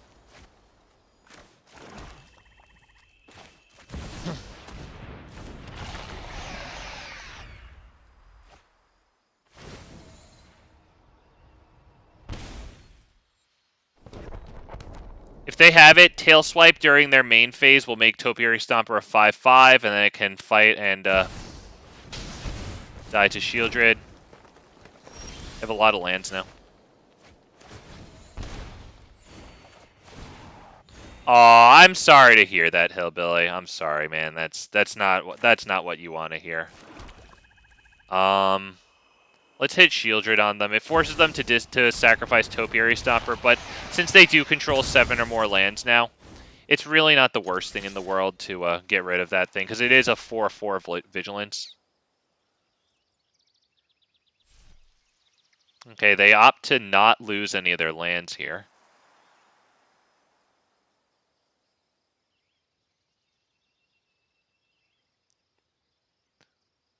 All right, let's say they're definitely calculating it.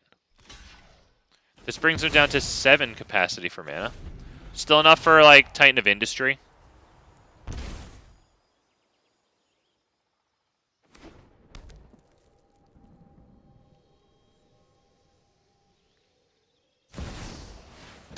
Wow, Chandra. Alright, now they could have 4 mana here, especially with that 2 mana there. Will both of our creatures die? I hope not.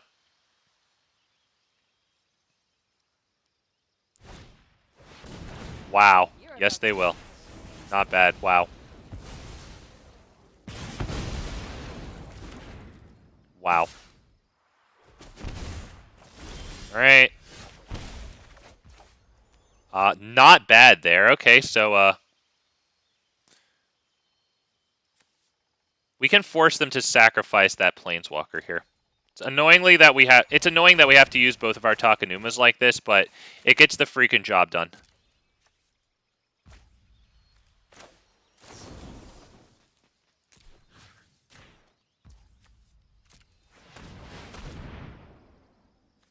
This Shieldred forces them to sacrifice a non-token creature or a Planeswalker, so...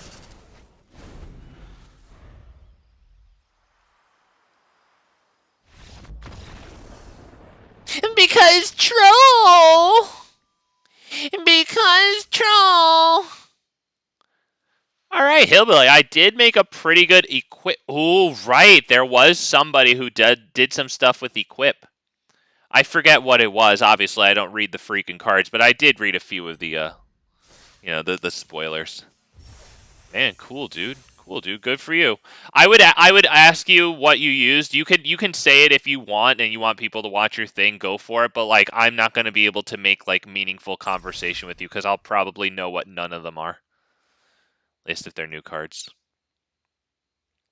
All right, so that's going to end tonight's Magic the Gathering portion. I am going to open up a golden pack's worth of mythic packs from March of the Machines if you're interested in that. But, yep, otherwise, thank you guys for watching me play Black. I tried to make it fun, tried to use some creatures. We had Archfiend of the Dross at a four of until we took out 3 of them somewhere in the middle of the stream for 3 Shieldred the Apocalypse, which is just, you know, plain old good. Let's go to packs here. Nope, I want March of the Machines. I want Mythic packs, right? There's no weird alchemy packs going on here, right? Okay.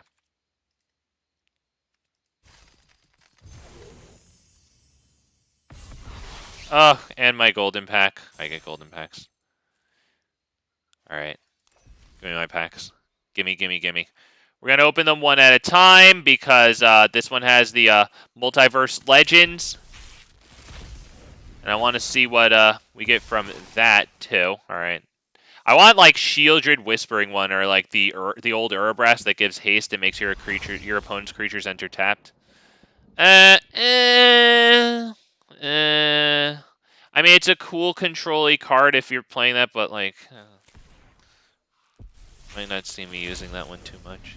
It's cool that it gets around indestructible. Oh, shit. Nice. So I get a rare Multiverse Legends. God, I hope it's Shieldred or Urabrask. We got Sword of Once and Future. It has protection from boredom. You'll love to see it. Wow. That's a first. Cool. All right. Flying Vigilance Haste. Okay. Whenever it attacks... Oh, that's additional combat phases.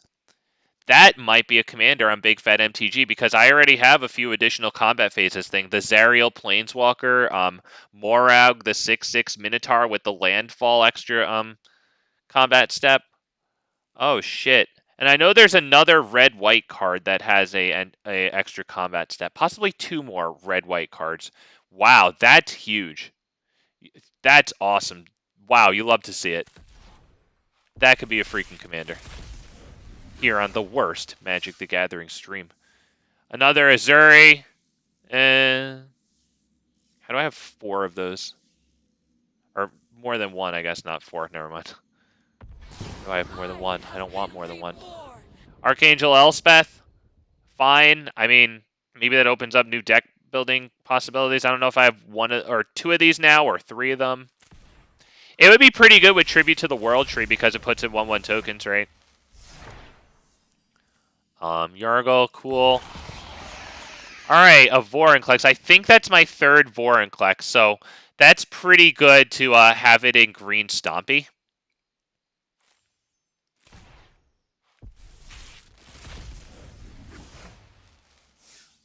Alright.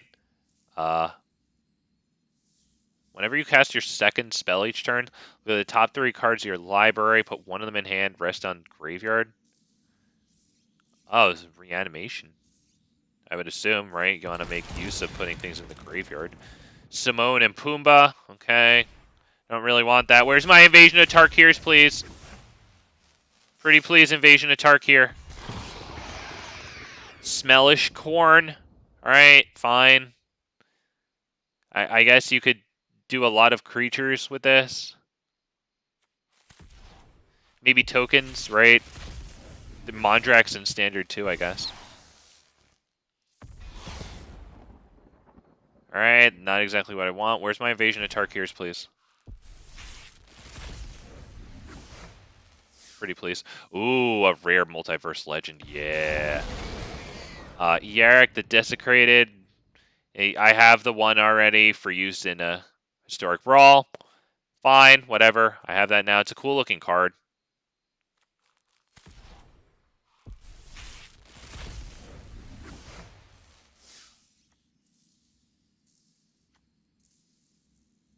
Okay. Borborygmos and Fibblethip. Okay.